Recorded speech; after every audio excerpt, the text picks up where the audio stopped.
பிஸ்மில்லா அல்ஹம்துலில்லா வஸ்ஸலாத்து வஸ்ஸலாமு அலா ரசூலில்லா அம்மா பஅத் ரப்பி இஷ்ரஹ் லி ஸத்ரி வயஸ்ஸிர் லி அம்ரி வஹ்லுல் உக்தத மின் லிசானி யஃப்கஹு கௌலி ரப்பி ஸித்னி இல்மா. அஸ்ஸலாமு அலைக்கும் வரஹ்மத்துல்லாஹி வபரகாத்துஹு. அன்பிற்கு குறித்தான சகோதர சகோதரிகளின் இஸ்லாமியிடம் பிறப்புகள் அல்ஹம்துலில்லா இறையருளால் முழு குர்ஆன் தஃப்சீர் ஹப்னுடைய தொடரில் இப்போது நாம் 93வது பக்கத்தை பார்க்க போகிறோம். Page number 93.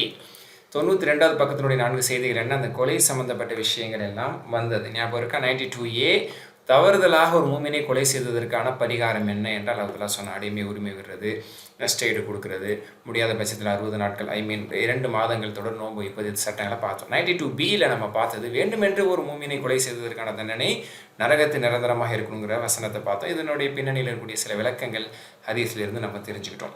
அடுத்து 92Cயில் நம்ம பார்த்தது, நீ ஒரு மூமின் இல்லை, விசுவாசி இல்லை என்று நீங்கள் சொல்லக்கூடாது என்று சொல்லி யாரையும் கொல்லக்கூடாது. இதை அல்லாஹ் தடுக்கிறான். தவறுதலாக இப்படி கொலை செய்ததும் கண்டிக்கப்பட்டிருக்கு. இந்த விஷயத்தில் ரசூலுல்லாஹி ஸல்லல்லாஹு அலைஹி வஸல்லம் அவர்கள் பயந்து சஹாபாக்களை கண்டித்ததெல்லாம் பார்த்தோம். அடுத்து 92Dயில் கடைசியாக பார்த்தது முஹாஜிரீன்களுடைய சிறப்பு. முஜாஹிதீன்கள், அதாவது அல்லாஹ்வுடைய பாதையில் போரிடக்கூடியவர்கள், போரிடுபவர்களும் போரிடாதவர்களும் சமமாக மாட்டார்கள் என்று சொல்லி எல்லாருக்கும் அல்லாஹ் தஆலா சொர்க்கத்தை வாக்களிக்கிறார். ஆனால் போராடினவங்க, போர் செஞ்சவங்களுக்கு உயர்ந்த அந்தஸ்து இருக்குது என்று பார்த்தோம். மாஷா அப்துல்லா பின் உம்மு மக்தூம் ரலியல்லாஹு அன்ஹு அவங்களுடைய அந்த பின்னணி காரணத்தை பார்த்தோம். அவங்களுடைய கவலையினால் கைர் உலில் தரர் என்ற அந்த வசனம், இந்த தொடர் இறக்கப்பட்டதெல்லாம் பார்த்தோம். ஞாபகம் இருக்குல்ல? ஹைர் அல்ஹம்துலில்லாஹ். அதனுடைய தொடர்ச்சியில் இன்றைக்கி 96, 97, 98, 99, 100, 101 6 வசனங்களை பார்க்க போகிறோம். அல்ஹம்துலில்லாஹ். இதில் 4 செய்திகள் தெரிஞ்சுக்க போகிறோம். அந்த 96ங்கிறது போன தொடருடைய கண்டினியூட்டி தான். அதாவது 92D, அல்லாஹ்வுடைய பாதையில் போரிடக்கூடிய முஜாஹிதீன்களுடைய சிறப்பு. அதோடைய விளக்கத்திலையும் ஆல்மோஸ்ட் லாஸ்ட்டு செஷன்லேயே பார்த்துட்டோம். சரி, அதை தொடர்ந்து இன்றைக்கி 4 செய்திகள் என்ன, ஹிஜ்ரத் செய்யாதவர்களுக்கான கேடு, அதை பற்றி அல்லாஹ் தஆலா சொல்கிறாங்க. 93A, ஹிஜ்ரத் செய்யாதவங்களை அல்லாஹ் தஆலா எப்படி கண்டிக்கிறான், இதை பற்றி பார்க்க போகிறோம். இதுலேயும் பின்னணிகள் இருக்குது. அடுத்து 93Bயில் நம்ம பார்க்க போகிறது உதவியற்றவர்களுக்கு அல்லாஹ்வுடைய மன்னிப்பு.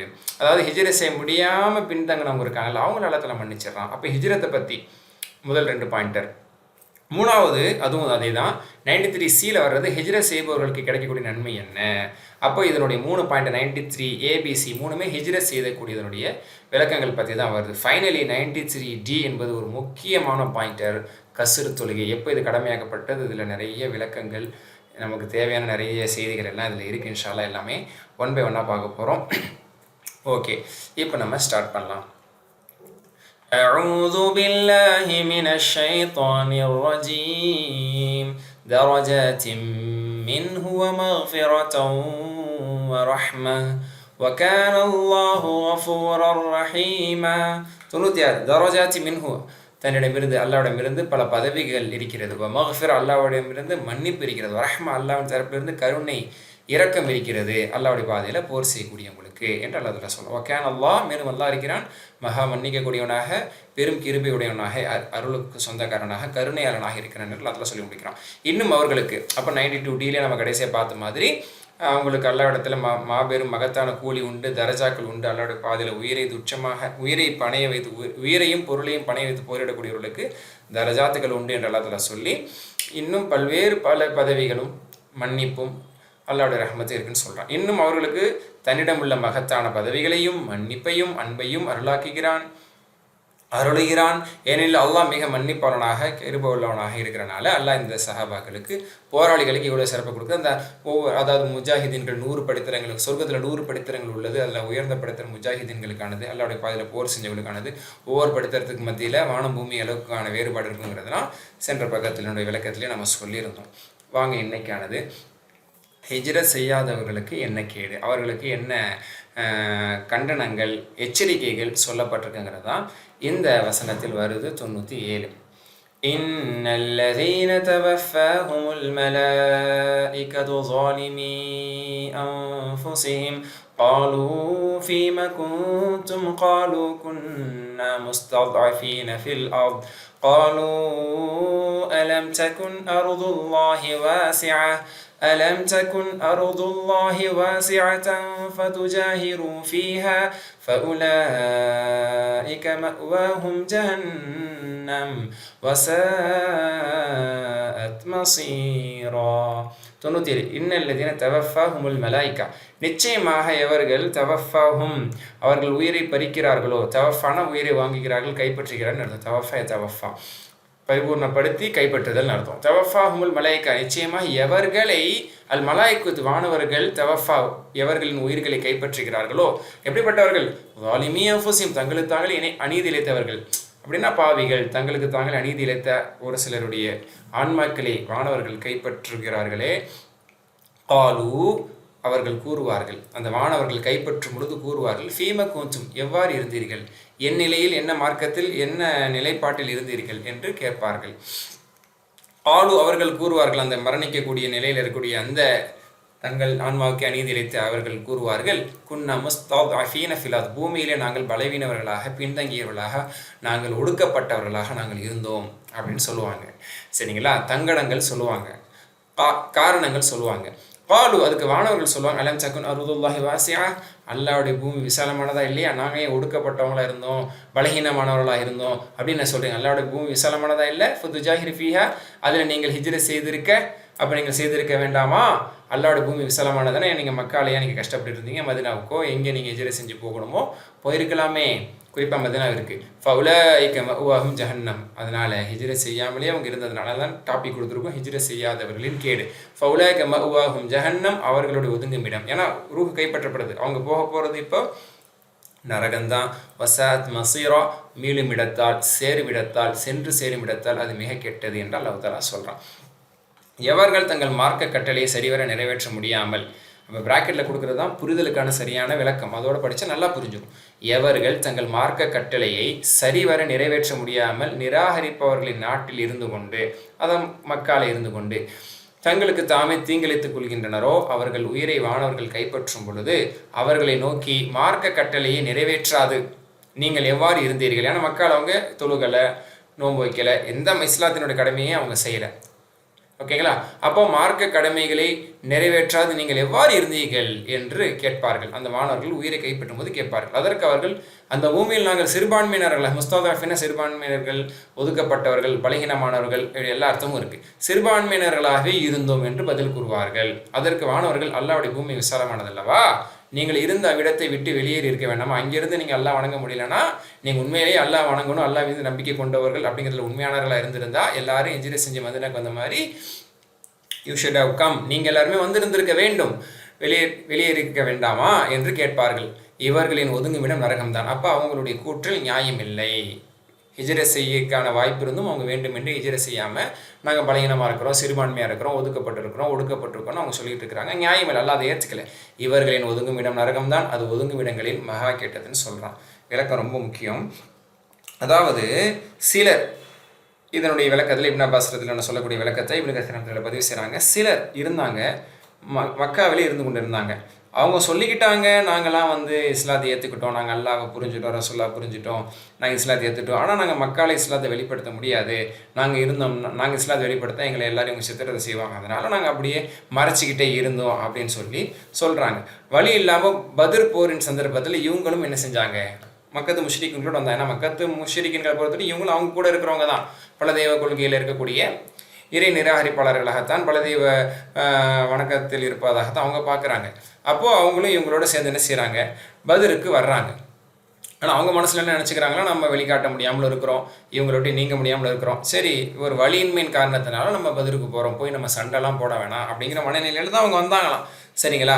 ஆனால் அவர்கள் பத்ர் போர் களத்தில் வந்திருந்தார்கள். அவர்கள் மூலமாக அவர்களும் இவர்களோடு கலந்திருந்ததின் காரணத்தினால் எண்ணிக்கையும் அதிகமாக இருந்தது. ஏன்னா ஆக மொத்தம் அவங்க பிரியாமல் எதிரிகளோடு தானே இருக்கிறாங்க, இஸ்லாத்தை காமிச்சிக்காமல், அதனால் அவங்க அதிகமானவர்களாகத்தான் இருந்தார்கள். இஸ்லாமியர்களுடைய படை, இஸ்லாமியருடைய அம்புகள், அவர்களுடைய ஈட்டிகள் அம்புகள் எல்லாம் அவர்கள் மீதும் பாய்ந்தது. அவர்களும் அதன் மூலமாக கொல்லப்பட்டாங்க. ஏன்னா இவங்களுக்கு தெரியாதில்லை, யாருக்கும் தெரியாதில்லை, எதிரிகளோடு வந்து நின்றா எதிரி தானே. அது போக ஹிஜ்ரத் செஞ்சு வந்துடுங்கன்னு எவ்வளோ நாட்டில் ரசூலுல்லாஹ் சொல்கிறாங்க, இஸ்லாத்தை ஏற்றுக்கிட்டவங்க தாராளமாக வந்துடுங்க, இஸ்லாத்தை ஏற்றுக்கிட்டவங்க மதீனாக்கு வந்துருங்கிறத ரசூலுல்லாஹ் சொல்கிறாங்க. பின்னாடி ஹுதைபியா உடன்படிக்கையில் தான் இந்த மாதிரி எங்கள்லேருந்து யாரும் வரக்கூடாதுங்கிற கட்டளெல்லாம் நிபந்தனைகள் எல்லாம் அதுக்கு ஹிஜ்ரி 5க்கு அப்புறம்லாம் ஏற்படுது.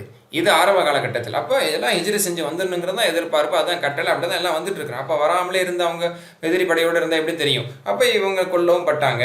அப்படி இருக்கும்போது சிலருடைய உறவுகளுக்கு தெரியும்ல, அவங்க வந்து இஸ்லாத்து மீது ஈர்ப்பு உள்ளவங்க, இஸ்லாத்தை அவங்க மனதளவில் ஏற்றிட்டு இருக்காங்க அப்படிங்கிற மாதிரி விளங்கி வச்சுருந்தவங்க சிலர் சொன்னாங்களாம், இவங்களும் நம்மள கான அஸ்ஹாப் நஹாவுலாய் முஸ்லிமின், இவங்கெல்லாம் முஸ்லீம்கள் தான், உக்ரிஹு இவர்களாம் நிர்பந்திக்கப்பட்டு அதை நிர்பந்துக்கு ஆளாக்கப்பட்டு இஸ்லாத்தை வெளிப்படுத்த முடியாமல் அவங்களோட வலியின்மையின் காரணத்தினால தான் வந்து நிற்கிறாங்க. அதனால் அவங்களுக்காக நம்ம பாவ மன்னிப்பு கேட்கணும், அப்படி கொல்லப்பட்டவங்களை வந்து நம்ம வந்து இஸ்லாமியர்களாக நம்ம அங்கீகரித்து கொள்ளணும் அப்படின்னு சொல்லி ஃபஸ்தஃபர்லஹும் அவர்களுக்காக பாவ மன்னிப்பும் கேட்டாங்க. புரியுதா? நிலைமை தெரிஞ்சவங்க, இவங்களாம் உண்மையான காஃபிர்கள் அல்ல, இவங்க வலியின்மையின் காரணத்தினால வந்தவங்க, மறைச்சி வச்சுருந்தாங்க அப்படின்னு சொல்லி இவங்க விஷயத்தில் அவங்க பாவ மன்னிப்பு கேட்டாங்க. ஆனால் அவர்கள் உள்ளத்தில் உண்மையான ஈமான் இல்லை. சிலர் வந்து வலியின்மை காரணத்தினால இருந்தவங்களும் இருக்கிறாங்க, விதிவிலக்குக்கு ஆளாக்கப்பட்டவங்க இருக்கிறாங்க, வழியே அவங்க வர்றதுக்கு ஹிஜ்ரத் வர்றதுக்கு வழியே இல்லாமல் போனாங்க. அதை பற்றி பின்னாடி வரதான் செய்யுது, அது வேற. ஆனால் இவங்களாம் வாய்ப்பு இருந்தும் வராதவர்கள். ஓகேயா? அதனால் அல்லாஹ் தஆலா அதை ஏற்றுக்கலை. உடனே இந்த மாதிரி அவங்க மீது இறக்கப்பட்டு இவர்கள் எல்லாம் இப்படி பரிவோடு பேசி கொண்டு இருக்கும் பொழுது ஃபனஸலத், இந்த வசனம் இறங்கியது. யாரெல்லாம் இந்த வசனம் அப்படி இறங்குது, மார்க்க கட்டளையை சரிவர நிறைவேற்ற முடியாமல் குஃபர் நாட்டிலே இருந்து கொண்டு இறக்கும் போது வானவர்கள் வந்து நீங்கள் ஏன் ஹிஜ்ரத் செய்யலைன்னு அவங்கள்ட்ட கேட்பாங்க, அவங்க நரகவாதிகள் தான் அப்படின்னு சொல்லி அல்லாஹ் தஆலா வந்து இறக்குனான்னு சொல்லி இந்த வசனம் இறக்கப்பட்டதுங்கிறது இப்னு கஸீர் ரஹ்மத்துல்லாஹி அலைஹி இப்னு அப்பாஸ் ரலியல்லாஹு வாயிலாக இதை அறிவிக்கிறாங்க. இந்த வசனம் இறங்கிடுச்சுல, இந்த வசனம் இறங்கினதுக்கப்புறம் இதை எழுதுறாங்க. இதை ஒரு கடிதத்தில் எழுதி நபி ஸல்லல்லாஹு அலைஹி வஸல்லம் அவர்கள் எழுதி மீதமாக இருக்கக்கூடியவர்கள் அனுப்புகிறாங்க. பத்ருக்கெல்லாம் பிறகு என்ன செய்கிறாங்க, மீதம் இருக்கக்கூடிய மக்களுக்கு அனுப்புகிறாங்க. இந்த பாருங்கள், அல்லாஹ் தஆலா இனி ஹிஜ்ரத் செய்யாமல் இருக்கிறத ஏற்றுக்கவே மாட்டான். இனியும் யாராவது உண்மையிலே இஸ்லாத்தை ஏற்றுக்கிட்டவங்களா நீங்கள் இருக்கிறீங்க, வெளிக்காட்டிக்காமல் இருக்கிறீங்க அப்படின்னா இனிமேல் நீங்கள் வெளிக்காட்டிக்காமல் இருக்கிறதுல அர்த்தம் கிடையாது. அல்லது அங்கேயே இருந்துக்கிட்டே, ஆனால் அங்கேருந்து தொழுவ முடியாது, ஒன்றும் பண்ண முடியாது. அங்கேருந்து நான் தொழுவ மாட்டேன், இஸ்லாத்தை பின்பற்ற மாட்டேன், வெளிப்படுத்த மாட்டேன், ஹிஜ்ரத் செஞ்சு மதீனாவுக்கு வர மாட்டேன், ரெண்டாம் கெட்ட நிலையில் இருக்காதீங்க, வந்துருங்க நீங்கள். லா உஸர லஹும், உங்களுக்கு இனிமே அதாவது இனி உங்களுக்கான மன்னிப்போ உங்களுக்கான அனுமதியோ இனிமேல் கிடையாது, நீங்கள் வந்தாகணும் அப்படின்னு சொல்லி நபி ஸல்லல்லாஹு அலைஹி வஸல்லம் அவர்கள் கடிதம் எழுதிட்டாங்க. அதுக்கப்புறம் என்ன செஞ்சாங்களாம், ஒரு சிலர் புறப்பட்டாங்களாம். ஃபஹரஜு, அவங்க சரி புறப்படலாம். அப்போ ஒரு டைலமாவில் இருந்தவங்க தான், அவங்க இஸ்லாத்தின் மீது ஈர்ப்பாக இருந்து இஸ்லாத்தை நம்ம ஏற்றுக்கிறோம், நம்மளும் போய் சேர்ந்துக்கிறோம் அப்படிங்கிற மாதிரி ஒரு எண்ணம் இருக்குது. ஆனால் முழுமையான வலிமையான ஈமான் கிடையாது. அதனால தான் அவங்க புறப்பட்டாங்க. ஃபலஹிகஹுல் முஷ்ரிகூன் ஃபஅதூஹுல் ஃபித்னா, அப்போது முஷ்ரிக்கீன்கள் அவர்களிடத்தில் குறுக்கிட்டு என்ன நீங்கள் இஸ்லாத்தை ஏற்றுக்கிட்டீங்களா, அதுக்காக தான் போக போகிறீங்களா அப்படின்னு சொல்லி அவங்களுக்கு சில நெருக்கடியை கொடுக்க ஆரம்பிக்கும் போது, இல்லை நாங்கள் வந்து இஸ்லாத்தை ஏற்றுக்கிட்டு நாங்கள் ஹிஜ்ரத் செஞ்செல்லாம் போகலை, நாங்கள் இங்கே உள்ளவங்க தான் அப்படின்னு சொல்லி அவங்க ரிவர்ஸ் அடிச்சிட்டாங்க, பேக் வாங்கிட்டாங்க. அப்போ தான் அல்லாஹ் தஆலா இன்னொரு வசனத்தை இறக்கினா, நம்ம இதை முன்னாடியே படிச்சிட்டோம். 8வது வசனம் சூரா பக்ராவுடைய 8வது வசனம், அமினன் நாஸி மன் யகூலு ஆமன்னா, சில இஸ்லாத்தை ஏற்றுக்கொண்டோம் என்று கூறுகிறார்கள், ஆனால் அவர்கள் வமா ஹும் பிமுஃமினீன், அவர்கள் மூமின்கள் அல்ல, உண்மை மூமின்கள் அல்ல, அவர்கள் முனாஃபிகீன்கள் என்று அல்லாஹ் தஆலா சொல்லி அந்த வசனத்தை இறக்குறான். அப்போது இது வந்து உண்மை விசுவாசிகள் கிடையாது, வானவர்களால் கொல்லப்பட்டவர்கள், அவர்களிடத்தில் உண்மையான ஈமான் இல்லை. ஆனால் ஈமான் கொள்ளணுங்கிற ஒரு எண்ணம், ஹிஜ்ரத் செஞ்சு போயிடலாமான்னு ஒரு எண்ணம் இருக்குது. ஆனால் முழுமையான எண்ணமாக இல்லாமல், முழுமையான ஈமானம் இல்லாமல் காஃபிர்களோட வந்து நின்றுக்கிட்டு கொல்லப்பட்டு இறந்து போயிட்டாங்க. அப்போ ஹிஜ்ரத்துக்கான வாய்ப்பு இருந்து ஹிஜ்ரத்தை பயன்படுத்தாமல், ஹிஜ்ரத் செய்யாமல், முன் வராமல், உயிருக்கு பயந்துக்கிட்டு அவங்க அப்படியே இருந்ததுனால அவங்களோட ஈமான் ஏற்றுக்கொள்ளப்பட மாட்டாது, அவங்க நரகம் தான் அல்லாஹ் தஆலா சொல்லிட்டா. இது 97.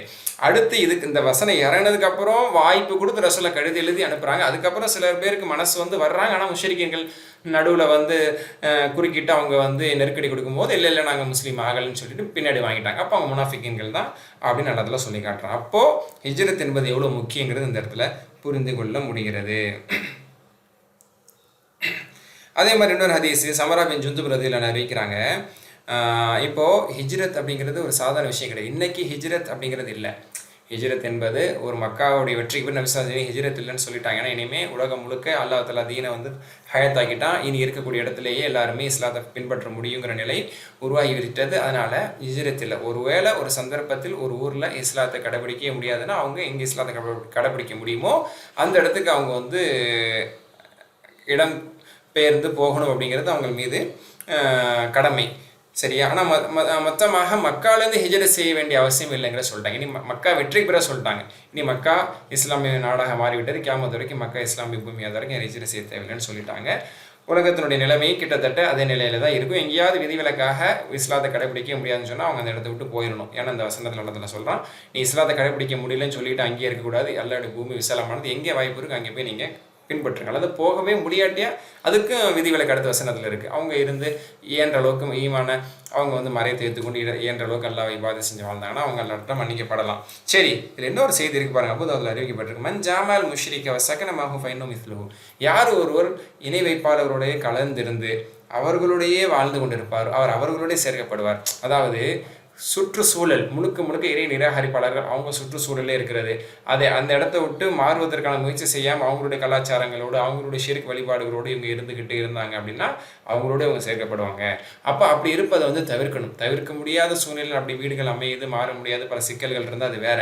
ஆனால் வாய்ப்பு இருக்கும் பட்சத்தில் அந்த சூழ்நிலையிலிருந்து மாறணும். சரிங்களா? சுற்றி முற்று முழுக்க முழுக்க இஸ்லாமிய சூழ்நிலை இல்லாத இடத்துல இருக்கக்கூடாது அப்படிங்கிறது சொல்லப்படுது. ஆனால் இந்தியா போன்ற நாடுகளில் இது ஒரு சிக்கலான ஒரு விஷயந்தான். பல்வேறு மக்களோட அது நம்மை விடவும் மாற்றவர்களோட தான் நம்ம வாழக்கூடிய சூழ்நிலை நம்ம இருந்துட்டு இருக்கிறோம். அதனால் தவிர்க்க முடியாத சூழ்நிலையில் தவறில்லை நம்ம ஈமானை வந்து முழுமையாக கடைபிடிச்சு நம்ம தொழுகையை கடைபிடிச்சு நம்மளுடைய மார்க்க கடமைகளெல்லாம் நம்ம பின்பற்றினா பிரச்சனை கிடையாது. ஆனாலும் கூட மாறுவதற்கான ஒரு சூழ்நிலையும் இஸ்லாமிய சமூகத்துக்கு மத்தியில் வாழ்றதுக்கானது தான் தேர்வு செய்யணுங்கிறது இந்த அதிசிலிருந்து புரிஞ்சுக்க முடியுது. ரெண்டாவது, ஒருவேளை மாற்றார்கள் சூழ்நிலையில் இருந்து கொண்டு அவர்களுடைய சம்பிரதாயங்கள் பழக்க வழக்கங்கள் ஈர்க்கப்பட்டு அது மாதிரி கொஞ்சம் கொஞ்சமாக செய்ய ஆரம்பிச்சு அது அவங்களோட சேர்க்கப்பட்டுருவாங்க. அதுவும் இந்த அதிசிலிருந்து புரிஞ்சிக்க முடியுது. அது காரணம் சொல்ல முடியாது, ஏன்னா சுற்றி முஸ்லீம்கள் இல்லை, நான் அவங்களோட தான் இருந்தேன், அவங்க பண்பாடுகளையும் அவங்க கலாச்சாரங்களையும் அவங்களோட செயல்பாடுகளையும் நாங்கள் ஈர்க்கப்பட்டு அப்படியே போயிட்டோம்னா அல்லாட்ட சொல்ல முடியாது. அந்த இடத்த விட்டு நீங்கள் மாறி இஸ்லாமிய சமூகத்தோடு வந்து இஸ்லாமிக் கல்ச்சரோடு நீங்கள் வாழ்ந்துருக்கணுங்கிறது இதுலேருந்து புரிஞ்சிக்க முடியுது. அதனால் மாற்று மத சகோதரர்களோடையே பின்னி பிணைந்து வாழ்வது சிறந்ததல்ல. வலியின்மையின் காரணத்தினால ஈமானை பற்றி பிடித்து கொண்டு இருக்கலாம், ஆனால் அது சிறந்ததல்ல. அதனால் நம்மளை அறியாமலே சில தாக்கங்கள் ஏற்படும். இன்றைக்கி இஸ்லாமிய இடத்துல பல்வேறு மூட நம்பிக்கைகள், பல்வேறு மார்க்கம் அல்லாத சடங்குகளும் நம்பிக்கை சார்ந்த விஷயங்களும் செயல்கள் சார்ந்த விஷயங்களும் இன்னைக்கு குடி வந்ததுக்கான காரணம் சுற்றி மாற்றார்களோடு வாழ்ந்து அவர்களுடைய பழகி ஈமானுடைய உணர்வுகள் இல்லாமல் அவர்களிடமிருந்து பெற்றுக்கொண்டது தான் அதனுடைய விளைவு தான். சரி, ஓகேயா? அடுத்த அல்லாஹ் சில விதி விலக்கையும் சொல்கிறான். இல்லல் முஸ்தضعفين من الرجال والنساء والولدان لا يستطيعون حيلة ولا يهتدون سبيلا. இல்லல் முஸ்தضعفين விதி விலக்கு, உதவியற்றவர்களுக்கு அல்லாஹ்வின் மன்னிப்பு ஒன்று. அப்போ இல்லல் முஸ்தضعفين பலகீனமானவர்கள், அதான் ஒடுக்கப்பட்டவர்கள், மினர் ரிஜால் ஆண்களில் இருந்தும் வன்னிசா பெண்களில் இருந்தும் வல்வில்தான் சிறுவர்கள் குழந்தைகளிலிருந்து. எப்படிப்பட்டவங்க அவங்க? ல யஸ்ததீஊன ஹீலத்தன் ஒரு ஆற்றலையும் அவர்கள் பெற மாட்டார்கள். ல ஹவுலன்னு சொல்கிறோம்ல, ஆற்றல் இல்லை, வலா குவத்த, அதான் ஹவுல் ஹீலா அப்படின்னா ஆற்றல். அவங்களுக்கு எந்த சக்தியும் இல்லை. வலா யஹ்ததூன சபீலா ஹிஜ்ரை செஞ்சு போகிறதுக்கான வழியை அவர்கள் காண மாட்டார்கள், அவர்கள் காணவில்லை. அப்போ ஹிஜ்ரை செஞ்சு போகிறதுக்கான வழியை காணாதவர்கள், அதுக்கான சூழ்நிலை பெறாதவர்கள், அதுக்கான வசதி இல்லாதவர்கள், அதுக்கான எந்த விதமான என்ன சொல்ற வாய்ப்புகளும் இல்லாதவர்கள், ஆற்றல் இல்லாதவர்கள், சிறுவர்கள், குழந்தைகள், பெண்கள், ஆண்கள், இப்படிப்பட்ட பலகீனமானவர்களை தவிர அவர்களை மாணவர்கள் வந்து கைப்பற்றும் பொழுது நரகவாதிகளாக சொல்லி அவங்கள கைப்பற்ற மாட்டாங்க. இது விதிவிலக்கு உண்டு என்று அல்லாஹ் சொல்றான். இது வந்து உழுதுவரும், இதுக்கு சலுகை, இது வந்து அனுமதிக்கப்பட்டவர்கள்ல இவங்க அடங்குவாங்க. இப்படிப்பட்ட சிலரும் இருந்தாங்க, முஷ்ரிக்கீன்களுடைய கட்டுப்பாட்டில் மாட்டிகிட்டு இருந்தாங்க. அவங்களுக்கு வரவே முடியாது, அவங்கள மீறி வர முடியாது. வரணும்னு அவங்க முயற்சி எடுத்தாலே அவங்க தடுக்கப்படுவாங்க, தாக்கப்படுவாங்க, கொல்லப்படுவாங்க. அதனால் அப்படி சில பேர் இருந்தாங்க. அவர்களுக்கு அல்லாஹ் தஆலா சொல்கிறேன், என்றைக்குமே இஸ்லாத்தில் விதிவிலக்கு இருக்கும். என்றைக்குமே ஒரு சட்டம் வந்து சொன்னது, அது கண்மூடித்தனமாக ஒரு சட்டம் நிறைவேற்றப்பட்டது, அது அரங்கேற்றப்பட்டது, அது கடைபிடிக்க வேண்டும் என்று எல்லாருக்கும் நிர்பந்திக்கப்பட்டது இஸ்லாத்தில் எதுவுமே கிடையாது. அல்லாஹ் தஆலா போன வசனத்தில் ஹிஜ்ரை செய்யாமல் இருந்து அதே நிலையிலிருந்து இஸ்லாத்தை கடைபிடிக்காமல் மூத்தானவங்களை காஃபிர்கள் என்று சொல்லி, ஆனாலும் அதுக்கு சூழல் இல்லாதவங்க, உண்மையிலேயே பின்தங்கினவங்க, அவங்க அதாவது குன்ன முஸ்தضعفين ஃபில் அர்துன்னு அவங்க சொன்னாங்க போன வசனத்தில். அவங்களா சொல்லிக்கிட்டாங்க, நாங்கள் ஒடுக்கப்பட்டவர்களாக பலவீனர்களாக இருந்தாங்க. ஆனால் அவங்க உண்மையிலே ஒடுக்கப்பட்டவங்க இல்லை, வாய்ப்பு இருந்தவங்க.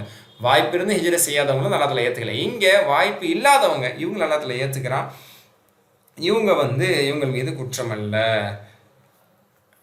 அதை தான் இங்கே நம்ம புரிஞ்சுக்கணும். எனினும் ஆண் பெண் சிறியோர் பெரியோர் ஆகியோர்களில் உண்மையில், அதான் பிராக்கெட்டில், உண்மையில் பலகீனமானவர்கள் ஒரு பரிகாரமும் தேடிக்கொள்ள சக்தியற்று அதை விட்டு வெளியேற வழி காணாதிருந்தால், அப்போ லா யஹ்ததூன சபீலா, அதிலிருந்து வர்றதுக்கான சூழ்நிலை எல்லாம் இருந்தால் அல்லாஹ் வந்து அவங்களை என்ன செய்கிறான், அவர்களை அல்லாஹ் மன்னித்து விடக்கூடும். அது அப்படியே கண்டினியூட்டி, அவர்களை அல்லாஹ் மன்னித்து விடக்கூடும். ஏனென்றால் அல்லாஹ் மிக மன்னிப்பாளனும் பிழை பொறுப்பானாக இருக்கிறான். فَأُولَٰئِكَ عَسَى اللَّهُ أَن يَعْفُوَ عَنْهُمْ وَكَانَ اللَّهُ عَفُوًّا غَفُورًا فَأُولَٰئِكَ இவர்கள் இந்த மாதிரி வழி இல்லாதவங்க பாதிப்புக்கு ஆளானவங்க அஸல்லாஹ் அல்லாஹ் செய்யக்கூடும் அய்யாஃபு அன்ஹும் அல்லாஹ் அவர்களை மன்னிக்கக்கூடும் வக்கான் அல்லாஹ் மேலும் அல்லாஹ் இருக்கிறான் அஃபுவன் கஃபூரா மன்னிப்பவனாக பாவங்களை மறைப்பவனாக இருக்கிறான். அதனால் இந்த மாதிரி உண்மையிலேயே வழி இல்லாதவங்க பாதிப்புக்குள்ளானவங்க அவங்கள அல்லாஹ் மன்னிச்சிடுறான். அல்லாஹ் மன்னிக்க கூடும் இருக்குல்ல, மன்னிக்க கூடும் நல்லா அசான்னு அல்லாஹ் சொன்னாலே அது வந்து நிச்சயமாக செய்வான்னு அர்த்தம். அதை வந்து இப்னு கஸீர் சொல்கிறாங்க, அசா மினல்லாஹ் அல்லாவிடமிருந்து பயன்படுத்தப்படக்கூடிய அசா அல்லாவோடு சேர்த்து சொல்லப்படக்கூடிய அந்த அசா இருக்கை கூடும் அப்படிங்கிறது கூடும் மட்டுமல்ல, அதாவது ஆகலாம் கூடும் பெர்ஹாப்ஸ் அந்த மீனிங் மட்டும் இல்லை, மூஜிபத்துன் அது கட்டாயமாக நடக்கும்னு அர்த்தம். அதாவது அல்லாஹ் சுப்ஹானஹு வந்து சொல்லும்போது அசா யபஅஸக ரப்புக மகாம மஹ்மூதா நபியே உங்களை மகாமி மஹ்மூதில் எழுப்பக்கூடும் அப்படின்னு அல்லாஹ் சொல்கிறான். எழுப்பலாம் அப்படின்னு அர்த்தமா? கண்டிப்பாக தான் எழுப்புவான். அப்போ அல்லாஹ்வுடைய ஸ்டைல் அது. அல்லாஹ் தன்னோட சொல்லும்போது இறைவன் செய்யக்கூடும் பண்ணுறேன் அப்படின்னு சொல்லுவோம். சில நேரத்தில் கண்டிப்பாக பண்ணுறத சில நேரத்தில் நம்ம அப்படி சொல்லி காட்டுவோம். அது பாணிலே புரியும் அப்படிங்கிற மாதிரி இது அல்லாஹ்வுடைய பாணி. அல்லாஹ் நிச்சயமாக செய்கிறதுக்கு அசான் பயன்படுத்துவான். அது அல்லாஹ்வோட சேர்த்து சொன்னால் மட்டும் அது நிச்சயமான அர்த்தங்கிறது இங்கே சேர்த்து சொல்கிறாங்க. அதனால் உண்மையிலேயே இவங்க பின்தங்கினவங்க, உண்மையிலேயே இவங்க பாதிப்பு இல்லாதவங்க, உண்மையிலேயே வழி இல்லாதவங்க, உண்மையிலேயே இவங்க பலகீனமானவங்க, உண்மையிலேயே ஹிஜ்ரி செய்கிறதுக்கான வழி காணாதவங்க, வழி இல்லாதவங்க அப்படிங்கிறனால நிச்சயமாக அல்லாஹ் இவங்களை மன்னிப்பான். அல்லாஹ் மன்னிக்கக்கூடியவன்.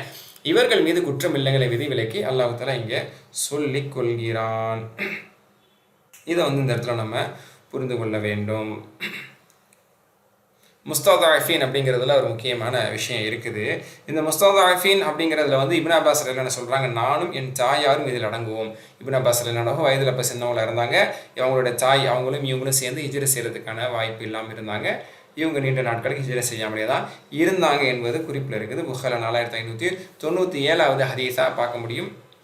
அப்போது அல்லாஹ் விதிவிலக்கு வழங்குறவங்களில் நாங்களும் இருக்கிறோம். அல்லாஹ் அப்போ இவங்க அல்லாஹ்வால் மன்னிக்கப்பட்டவங்க தான். இவங்க ஹிஜ்ரி செய்யாமல் குற்றவாளிகளாக அல்லாஹ்விடத்தில் இவர்கள் ஆகவில்லை என்பதை புரிந்து கொள்ள முடிகிறது. அதே மாதிரி நபி ஸல்லல்லாஹு அலைஹி வஸல்லம் அவர்கள் இது புகாரில 4598வது ஹதீஸாக இருக்குது. நான் முன்னாடி சொன்னது 4597. அடுத்த ஹதீஸே 4598வது ஹதீஸாக நீங்கள் சஹீஹ் புகாரில் பார்க்கலாம். அதாவது நபி ஸல்லல்லாஹு அலைஹி வஸல்லம் அவர்கள் ஒரு நாள் இஷா தொழுகையில் சமியல்லாஹு லிமன் ஹமிதா என்று சொல்லி சஜ்தாக்கு போகிறதுக்கு முன்னாடி குனூத் துவா ஓதுனாங்க. இந்த மாதிரியான குனூத்துகள் சில சந்தர்ப்பங்கள் நபி ஸல்லல்லாஹு அலைஹி வஸல்லம் ஓதிருக்கிறார்கள், ஃபஜரிலும் ஓதிருக்கிறார்கள். இது இஷாவில் ஓதுறதுக்கான ஆதாரமும் இருக்குது.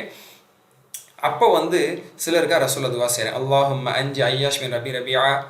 ஐயாஷ் பற்றி நம்ம பார்த்து ஞாபகம் இருக்கா? தவறுதலாக ஒருத்தரை கொலை செஞ்சாருங்கிறதுக்கு போன பக்கத்தில் இருந்த முதல் வசனத்திலே பார்த்தோம். தவறுதலாக ஹாரிஸுங்கிறவங்கள இவங்க கொலை செஞ்சாங்க. ஏன்னா இவங்க சிரமத்தோட இவங்களும் வந்து நீண்ட நாட்கள் ஈமானை மறைச்சிக்கிட்டு கஷ்டத்தோடு இருந்தவங்க, அதான் வர்றதுக்கு வழி இல்லாமல் இருந்தாங்க உண்மை முஃமின்கள் இவங்களாம். அப்போ இவங்களாம் மக்களை கஷ்டப்பட்டு இருக்காங்கிறதுக்காக மதீனாவில் இருக்கக்கூடிய ரசூலுல்லாஹி ஸல்லல்லாஹு அலைஹி வஸல்லம் அவர்கள் மக்களை முஸ்ததஅஃபீன்களாக, அதாவது ஒடுக்கப்பட்டவர்களாக, பாதிப்புக்கு ஆளானவர்களாக, பலகீனமானவர்களாக, ஆனால் இஸ்லாத்தை உண்மையாக கடைபிடித்து கொண்டு அதுக்காக இவங்க மறைச்சிட்டு தொழுகாமலாம் இல்லை, மார்க்கத்தை நிலைநாட்டிட்டு இருந்தாங்க. அப்படிப்பட்ட சிலருக்கா ரசூலுல்லாஹ் துவா செஞ்சாங்க. எவ்வளோ அழகாக துவா செஞ்சாங்க பாருங்கள். அல்லாஹும்ம அஞ்சி ஐயாஷ் பின் அபி ரபியா, அல்லாஹும்ம அஞ்சி சலமா பின் ஹிஷாம், அல்லாஹும்ம அஞ்சில் வலீத் பின் வலீத், அல்லாஹும்ம அஞ்சில் முஸ்ததஅஃபீன மினல் முஃமினீன். 4 தரப்பு மக்களுக்கு துவா செய்கிறாங்க. ஒன்றாவது அயாஷ் ரலியல்லாஹு அன்ஹுக்கு துவா செய்கிறாங்க, அல்லாஹ் அவரை பாதுகாப்பாயாக, அவரை ஈடேற்றமடைய செய்வாயாக, அதாவது மக்காவிலிருந்து அவர் காப்பாற்றி மதீனாவிற்கு கொண்டு வந்து சேர்ப்பாயாக. அதே மாதிரி சலமா பின் ஹிஷாமை காப்பாற்றுவாயாக, வலீத் பின் வலீதை காப்பாற்றுவாயாக. அதே மாதிரி ஒட்டுமொத்தமாக அல்லாஹும்ம அஞ்சில் முஸ்ததஅஃபீன மினல் முஃமினீன் இந்த வார்த்தை அல் முஸ்ததஅஃபீன் இல்லல் முஸ்ததஅஃபீன் சொன்னாலும் அல்ல அல் முஸ்ததஅஃபீன மினல் முஃமினீன், இந்த ரிஜால் நிசாவில் தான் யார் மூமின்கள் உள்ளதான். அப்போ அல்லாஹும்ம அஞ்சில் முஸ்ததஅஃபீன மினல் முஃமினீன் என்று நபி ஸல்லல்லாஹு அலைஹி வஸல்லம் அவர்கள் துவா செஞ்சாங்க. எல்லா இஸ்லாமியர்களை யாரெல்லாம் ஒடுக்கப்பட்டு ஈமானை முழுமையாக காட்ட முடியாமல் மறைஞ்சு தொழுது கொண்டும் இஸ்லாத்தை கடைபிடித்து கொண்டும் கஷ்டப்பட்டு மக்களாக இருக்காங்க, அவங்க எல்லாரையும் காப்பாற்றி அவங்களுக்கு விடிவை ஏற்படுத்துவாயான்னு சொல்லி யாரெல்லாம் முதற் கோத்திரத்தை சார்ந்தவர்கள் மீது நீ சாடுவாயாக. அதே மாதிரி இந்த அநியாயம் செய்யக்கூடிய இந்த சமூகத்தார்களுக்கு, இந்த இஸ்லாமியர்கள் மீது அட்டூழியம் புரியக்கூடிய, தாக்குதல் தொடுக்கக்கூடிய, நெருக்கடி கொடுக்கக்கூடியவர்கள் மீது நீ யூசுப் அலைஹிஸ்ஸலாம் அவங்களுடைய சமூகத்தில் இருந்த அந்த மக்களுக்கு நீ பஞ்சத்தை கொண்டு அவர்களை நீ வந்து பாதிப்புக்கு ஆளாக்குனதை போன்று சோதியத்தை போன்று இவர்களுக்கும் பஞ்சத்தை ஏற்படுது அப்படிலாம் சொல்லி துவா செஞ்சாங்க அப்படிங்கிறது புகாரில் நம்ம பார்க்க முடியுது. அப்போ நபி ஸல்லல்லாஹு அலைஹி வஸல்லம் அவர்கள் இதில் விதிவிலக்கானவர்களுக்காக இவங்களும் துவா செஞ்சுருக்காங்க, அல்லாஹ் அதை அங்கீகரிக்கிறான். அப்போது 97 98 எப்படி புரிஞ்சுக்கணும்? அதாவது 96 ஆமாம் 96ஐயும் 97 தான். 97 98 நம்ம எப்படி புரிஞ்சுக்கிறோம் அப்படின்னு சொன்னால் 97ல் இஸ்லாத்துக்கு வரணுங்கிற ஒரு மனநிலை இருக்குது. ஆனால் முழுமையாக இஸ்லாத்துக்கு வரல, இஸ்லாத்தை கடைபிடிக்கவும் இல்லை, அவங்க நிஃபாக் தனத்தோடு இருந்தவங்க. அவங்கள எல்லாத்துல ஏற்றுக்கவே இல்லை. ஆனால் 98 99 எல்லாத்துல யாரை சொல்கிறான், உண்மையிலே இஸ்லாத்தை ஏற்றுக்கிட்டு ஹிஜ்ரத்துக்கு வரதுக்கான வழியே இல்லாமல் இருக்கிறவங்க. ஆனால் 97 இருக்கிறவங்க ஹிஜ்ரத் செய்யறதுக்கான வழி இருந்துச்சு, ஆனால் ஹிஜ்ரத் செய்யலை. கொஞ்சம் கூட அவங்க ரிஸ்க் எடுக்க விரும்பலை. கொஞ்சம் சின்ன ரிஸ்க் ஆகும் போதே அவங்க என்ன செஞ்சுட்டாங்க, குஃப்ரின் பக்கம் திரும்பிட்டாங்க. அவங்க எல்லாத்தெல்லாம் ஏற்றுக்க மாட்டேங்கிறான். இதுதான் இங்கே உள்ளது. அடுத்த வசனம் 99க்கு அப்புறம் 100. ஹிஜ்ரத் செய்பவருக்கு கிடைக்கக்கூடிய நன்மை. இப்போ செய்யாதவங்களுடைய இதை பற்றி எல்லாத்துல சொல்லிட்டு ஹிஜ்ரத் செய்கிறவங்களுக்கு எல்லாத்துல என்ன நன்மை வச்சிருக்கான், ஜிஹாதை பற்றி போரை பற்றி எல்லாத்துல சென்ற பக்கங்களை பேசி அவங்களுக்கான தரஜாத்துக்களை பற்றி பேசுகிறான். இப்போ ஹிஜ்ரத் செய்பவர்கள் கிடைக்கக்கூடிய நன்மை, وَمَنْ يُهَاجِرْ فِي سَبِيلِ اللَّهِ يَجِدْ فِي الْأَرْضِ مُرَاغَمًا كَثِيرًا وَسَعَةً وَمَنْ يَخْرُجْ مِنْ بَيْتِهِ مهاجرا إلى الله ورسوله ثم يدركه الموت فقد وقع أجره على الله وكان الله غفورا رحيما. ومن يهاجر في سبيل الله, அல்லாஹ்வுடைய பாதையில் யார் ஹிஜ்ரத் செய்வாரோ, யஜித் ஃபில் அர்த், பூமியிலே அவர் பெற்றுக்கொள்வார், முராகமன் அடைக்கலங்களை, கசீரன் அதிகமான அடைக்கலங்களை அவர் பெற்றுக்கொள்வார். அல்லாஹ் அவருக்கு ஏற்படுத்தி கொடுப்பான். வஸஅத்தன், இன்னும் வசதிகளையும் மாஷா அல்லாஹ் அல்லாஹ் அவருக்கு பூமியிலேயே உலகத்திலேயே ஹிஜ்ரத் செய்யும் போது ஏற்படுத்தி கொடுப்பான். அப்போ நெருக்கடியிலேருந்து அல்லாஹ்வினுடைய பாதையை நோக்கி வரக்கூடியவர்கள் அல்லாஹ் தஆலா விசாலங்களை, வசதிகளை, அடைக்கலங்களை ஏற்படுத்தி கொடுப்பான். ஒமை யஹ்ரூஜ் மின் பைத்தி, யார் அல்லாஹ்வுடைய பாதையிலே ஹிஜ்ரத் செய்வதற்காக வீட்டிலிருந்து வெளியேறினார். ஒமை யஹ்ரூஜ், எவர் வெளியேறினாரோ, மின் பைத்தி, தனது இல்லத்திலிருந்து, முஹாஜிரன் என் அடிப்படையில் ஹிஜ்ரத் செய்தவராக, இலல்லாஹி வ ரசூலி, அல்லாஹ்வின் பக்கம், அல்லாஹ்வுடைய தூதரின் பக்கம். அல்லாஹ்வின் பக்கம்னா அல்லாஹ்வுடைய கட்டளையின் பக்கம், அல்லாஹ்வுடைய கட்டளையின்படி ரசூல் ஸல்லல்லாஹு அலைஹி வஸல்லம் அவர்கள் எந்த மதீனாவில் இருக்கிறாங்களோ அந்த மதீனாவின் பக்கம் அப்படின்னு அர்த்தம். அப்போ அல்லாஹ் மற்றும் அல்லாஹ்வுடைய தூதரின் பக்கம், அது அல்லாஹ்வின் பக்கம் அல்லாஹ்வுடைய தூதரின் பக்கம்னு எல்லாத்துல சேர்த்துக்கிறான். ரசூலுல்லாஹ்வின் பக்கம் மதீனாவுக்கு வர்றது அல்லாஹ்ட்ட வந்துட்ட மாதிரியே, அல்லாஹ் மற்றும் அவருடைய தூதரின் பக்கம் எவர் வீட்டிலேருந்து ஹிஜ்ரத் செஞ்சிட்டாரோ இல்லை ஹிஜ்ரத் செய்ய வெளியேறிட்டாரோ, just he has come out from his house, வீட்டிலேருந்து வெளியேறிட்டாரு. சும்ம யுத்ரிகுல் மவுத், பிறகு அவரை மரணம் அடைந்து விட்டது இடையிலேயே. சும்ம யுத்ரிகுல் மவுத், நீங்கள் எங்கிருந்த போதிலும் மரணம் அடைந்தே திருமணத்தில் சொல்கிறாங்க. ஹிஜ்ரத் செஞ்சுட்டு இருக்கும் போதே, while he was in migration, அந்த மைக்ரேஷன் போதே அவருக்கு மவுத்து வந்து விட்டால், ஃபகத் வகஅ அஜ்ருஹு அலல்லாஹ், அவருடைய கூலி கடமையாகிவிட்டது, வகஅ விழுந்து விட்டது, அது ஏற்பட்டு விட்டது, அல்லாஹ்வின் மீது உறுதியாகி விட்டது. வகான அல்லாஹு கஃபூருர் ரஹீம், அல்லாஹ் மன்னிப்பவனாக இரக்கமுள்ளவனாக இருக்கிறான். ஹிஜ்ரத்தை அவர் செஞ்சு முடிக்காட்டியாலும், ஹிஜ்ரத்தை ஆரம்பிச்சுட்டு போயிட்டு இருக்கும்போது மூத்தாயிட்டாலும் அவர் முஹாஜிர் தான். அல்லாஹ்ட்ட முஹாஜிருடைய நன்மை அவர் அடைந்து கொள்வார். இத்தகைய நிலைமையில் அல்லாஹ்வுடைய பாதையில் தான் இருந்த இடத்தை விட்டு, அதான் வீடு, அப்போ இருந்த வீடு, இருந்த இடத்தை, இருந்த ஊரை விட்டு, பிறந்த மண்ணை விட்டு எவர் வெளியேறி விடுகிறாரோ அவர் பூமியில் வசதியான பல இடங்களையும் சௌகரியத்தையும் அவர் அடைவார் இன்ஷா அல்லாஹ். எவரேனும் தன் இல்லத்தை விட்டு வெளியேறி அல்லாஹ்வின் பக்கமும் அவருடைய தூதரின் பக்கம் ஹிஜ்ரத் செல்லும் வழியில், இந்த வழியில் இறந்து விட்டால் அவருடைய வெகுமதி நிச்சயமாக அல்லாஹ்விடத்தில் கடமையாகிவிட்டது. ஏனில் அல்லாஹ் மன்னிப்பவனாக மிக கருணையுடையவனாக இருக்கான். அவருடைய பாவங்கள் எல்லாம் மன்னிச்சு பெரிய நன்மை அல்லாஹ் அவனுக்கு கொடுத்துருவான். அல்லாஹ் அவ்வளோ இரக்கம் உள்ளவன் என்பது அந்த இடத்துல தெரிந்து கொள்ள முடிகிறது. ஓகே, இதில் வரக்கூடிய சில வார்த்தைகள், யார் ஹிஜ்ரத் செய்கிறாங்களோ அல்லாஹ்வுடைய பாதையில் அவங்களுக்கு முராகமன் கசீர வசான்னு வருது, அடைக்கலங்களும் வசதிகளும் கிடைக்கும். இதுக்கு விளக்கத்தில் சொல்லும் போது, முராகமன் என்று சொன்னால் வழிகேட்டிலிருந்து நேர்வழி, அதான் அடைக்கலம். வழிகேட்டிலிருந்து நேர்வழியின் பக்கம் அல்லாஹ் வர வந்து அழைத்து கொள்கிறான். மினல் கில்லத்தி இலல் கினா, அவருடைய ஏழ்மை, அவருடைய நெருக்கடியான நிலையிலிருந்து வசதியான நிலையை அல்லாஹ் தஆலா அவருக்கு கொடுத்துட்றான். ஏன்னா வீட்டை விட்டுட்டு சொத்தை விட்டுட்டு தானே அவர் வர்றாரு. ஆனால் அல்லாஹ் அவருக்கு வந்து பரக்கத்தையும் ரிஸ்கில் விஸ்தீர்ணத்தையும் அல்லாஹ் தஆலா நிச்சயமாக ஏற்படுத்தும். அல்லாஹ்க்காக விட்டுட்டு வந்தவருக்கு அல்லாஹ் தஆலா அப்படி கையேந்தக்கூடிய நிலைமையில் விட்டுற மாட்டான். அவர் அல்லாஹ் தஆலா பொறுப்பேற்றுக்குவாங்கிறதே அல்லாஹ் தஆலா சொன்னாங்க. உலகத்திலேயே அவங்களுக்கு முதல் சன்மானம் இருக்குது, மறுமையிலே பெரிய நன்மை இருக்குது. அவங்க ஹிஜ்ரத்தை முடிக்கணும்னு இல்லை, இடையில மௌத்தாயிட்டா கூட அவங்களுடைய கூலி அல்லாட்ட உறுதியாயிருச்சு என்பது இங்கே புரிஞ்சு கொள்ள முடிகிறது. இந்த இடத்துல ஒரு முக்கியமான ஒரு சின்ன ஒரு சம்பவம், அது இப்னு கஸீர் ரஹ்மத்துல்லாஹி அலைஹி சொல்கிறாங்க. அதாவது பனி இஸ்ரவேலர்களை சார்ந்த ஒருவர் என்ன செஞ்சார், நிறைய கொலை செஞ்சுருந்தார், 99 கொலை செஞ்சுருந்தார். அவர் பாவ மன்னிப்பு கிடைக்குமான்னு சொல்லி ஒரு ஆபிதிடத்தில், ஆபிதுனா வணக்கசாலி இடத்தில் போய் கேட்குறார். சில நேரத்தில் ஆர்வ கொலரில் நிறைய பேர் நம்ம ஆளுங்களும் போய் நல்லா தொழுகையாளியாக இருக்கார், நல்லா பார்க்குறதுக்கு மார்க்க தோட்டத்தில் இருக்கார், அவர்கிட்ட போய் சட்டத்தை கேட்டுறது. அவருக்கு எதாவது தெரிஞ்சதை அடிச்சு விட்ருவாங்க, எதாவது மாற்றி தப்பாக சொல்லி விட்ருவாங்க. இது தப்பு, அப்படி போய் கேட்கக்கூடாது. கல்வி மாநில இடத்தில், கல்வி உள்ளவங்க இடத்துல குரான் ஹதீஸ்களை, மார்க்க சட்டத்திட்டங்களை படித்த ஆலிம்கிடத்தில் தான் கேட்க வேண்டும். சரிங்களா? அப்போ ஆபிதிடத்தில் கேட்டபோது, இவ்வளோ பெரிய பாவியானி, உனக்கு பாவ மன்னிப்பு கிடைக்காது, 99 கூட செஞ்சவனா அப்படின்ட்டாரு. சும்மா அக்மல பிதானிக்கல் ஆபித மிஆ, அவரை மியாவாக்கிட்டார். மியானா 100 அர்த்தம். 99ஓடு அந்த ஆபிதையும் ஒரு போடா போட்டு நீனும் போ அப்படின்னு சொல்லி அவரையும் கொலை செஞ்சேன். ஆனால் அந்த விரக்தியில் எனக்கு பாவமன்னிப்பே இல்லை அப்படின்னு சொல்லி அதுக்கப்புறம் சும்மா சஅல ஆலிமன், பிறகு ஒரு ஆலிமிடத்தில் கேட்டார், எனக்கு பாவமன்னிப்பு இருக்கா அப்படின்னு சொல்லி. ஹல்லஹு மின் சௌபா, பாவமன்னிப்பு இருப்பான்னு கேட்கும்போது, மை யஹலு பைனக வபைன சௌபா, உனக்கும் அல்லாஹ்வுடைய சௌபாக்கு மத்தியில் யார் குறுக்கிட முடியும்? யார் உனக்கு தௌபா இல்லைன்னு சொன்னா? யார் குறுக்கிட? ஒரு மனிதர் உண்மையாகவே திருந்து அல்லாஹ்விடத்தில் வந்து அல்லாஹ் அவரை ஏற்றுக்கிறானே அப்படின்னு சொல்லி அவர் வந்து நீ இருக்கக்கூடிய இடத்துலேருந்து இடம் பெயர்ந்து, நீ இருக்கக்கூடிய ஊர் உன் சூழல் பாவம் நிறைந்த சூழலாக இருக்கிறதுனால நீ வந்து அந்த அவர் சொல்கிறார், நீ இருக்கிற இடத்துலேருந்து ஹிஜ்ரத் செஞ்சு இன்னொரு நல்ல ஊரை சொல்கிறார், அந்த ஊருக்கு நீ போயிரு, நீ அல்லாட்ட பாவமன்னிப்பு கேளு, இறைவனிடத்தில் நீ வருந்தி பாவமன்னிப்பு கேட்டு நீ இபாதத்தில் ஈடுபட, அந்த ஊர் மக்களோடு சேர்ந்து நல்லா மலை செஞ்சுட்டு அப்படின்னு சொல்லி சொல்கிறேன். இதெல்லாம் முந்தைய காலத்து மக்கள், பழிக்கு பழி இருக்கா அதெல்லாம் இப்போ நம்ம யோசிக்கக்கூடாது. முந்தைய காலத்தில் நடந்த சட்டத்தில் ஒரு சுருக்கமாக பாடத்துக்காக படிப்பினைக்கா அது மட்டும் அந்த இடத்துல நம்ம சொல்லித்தரப்படுது. ஆனால் இது சரியான ஒரு செய்தி. 3470வது செய்தியாக சஹீஹ் புகாரில் இருக்க ரசூல்லா தான் இதை சொல்கிறாங்க. அப்போ அவர் அதே மாதிரி போயிட்டு இருக்கும்போது அவர் இறந்துடுறாரு. அவர் அந்த இந்த இருந்த ஊர்லேருந்து எந்த ஊரை நோக்கி இந்த ஆலிம் போக சொன்னாரோ அங்கே போகிறதுக்குள்ளே இறந்துடுறாரு. இறக்கும் போது இவரோட ரூஹை கைப்பற்றக்கூடிய அந்த வானவர் வரும் பொழுது இறந்துடுறாரு. மீன்ஸ் இறக்க போகிற ரூஹு கைப்பற்றக்கூடிய நிலைமை வருது. மௌத்து அவருக்கு எழுதப்பட்டுருச்சு.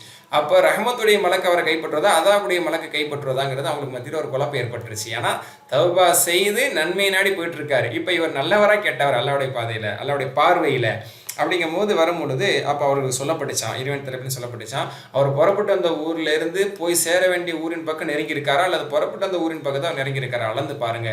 எதன் பக்கம் நெருங்கி இருக்கிறாரோ அவர் அந்த பாவமான ஊர்லேருந்து புறப்பட்டு வந்தார், அதன் பக்கம் தான் அவர் நெருங்கி இருக்கார் அப்படின்னா அதோட சேர்த்துருங்க, அவர் பாவியாக சேர்த்து அதாபடியவானவர் அவருடைய ரூஹை கைப்பற்றிக்கிறீங்க. ஆனால் அவர் புறப்பட்டு எந்த ஊர் பக்கம் நோக்கி போயிட்டு இருக்கிறாரோ அந்த நல்ல ஊரின் பக்கம் அவர் நெருங்கி இருந்தார்னா அவர் நல்ல, அதாவது அருளுடைய மலக்கு அவரை கைப்பற்றி கொள்ளட்டும் அப்படின்னு நல்லதில் சொல்கிறாங்க. அளந்து பார்த்தாங்கன்னா ஒரு ஜான் டிஃப்ரென்ஸ்.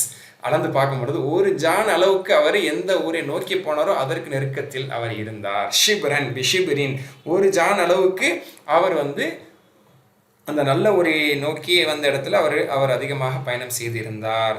அதனால் ஃபகபதத்துஹு மலாயிகத்து ரஹ்மா, ரஹ்மத்துடைய வானவர்கள் அவருடைய ரூஹை கைப்பற்றினார்கள். ஆகமத்து அவர் அல்லாஹ்விடத்தில் மன்னிக்கப்பட்டவராக அங்கீகரிக்கப்பட்டார்.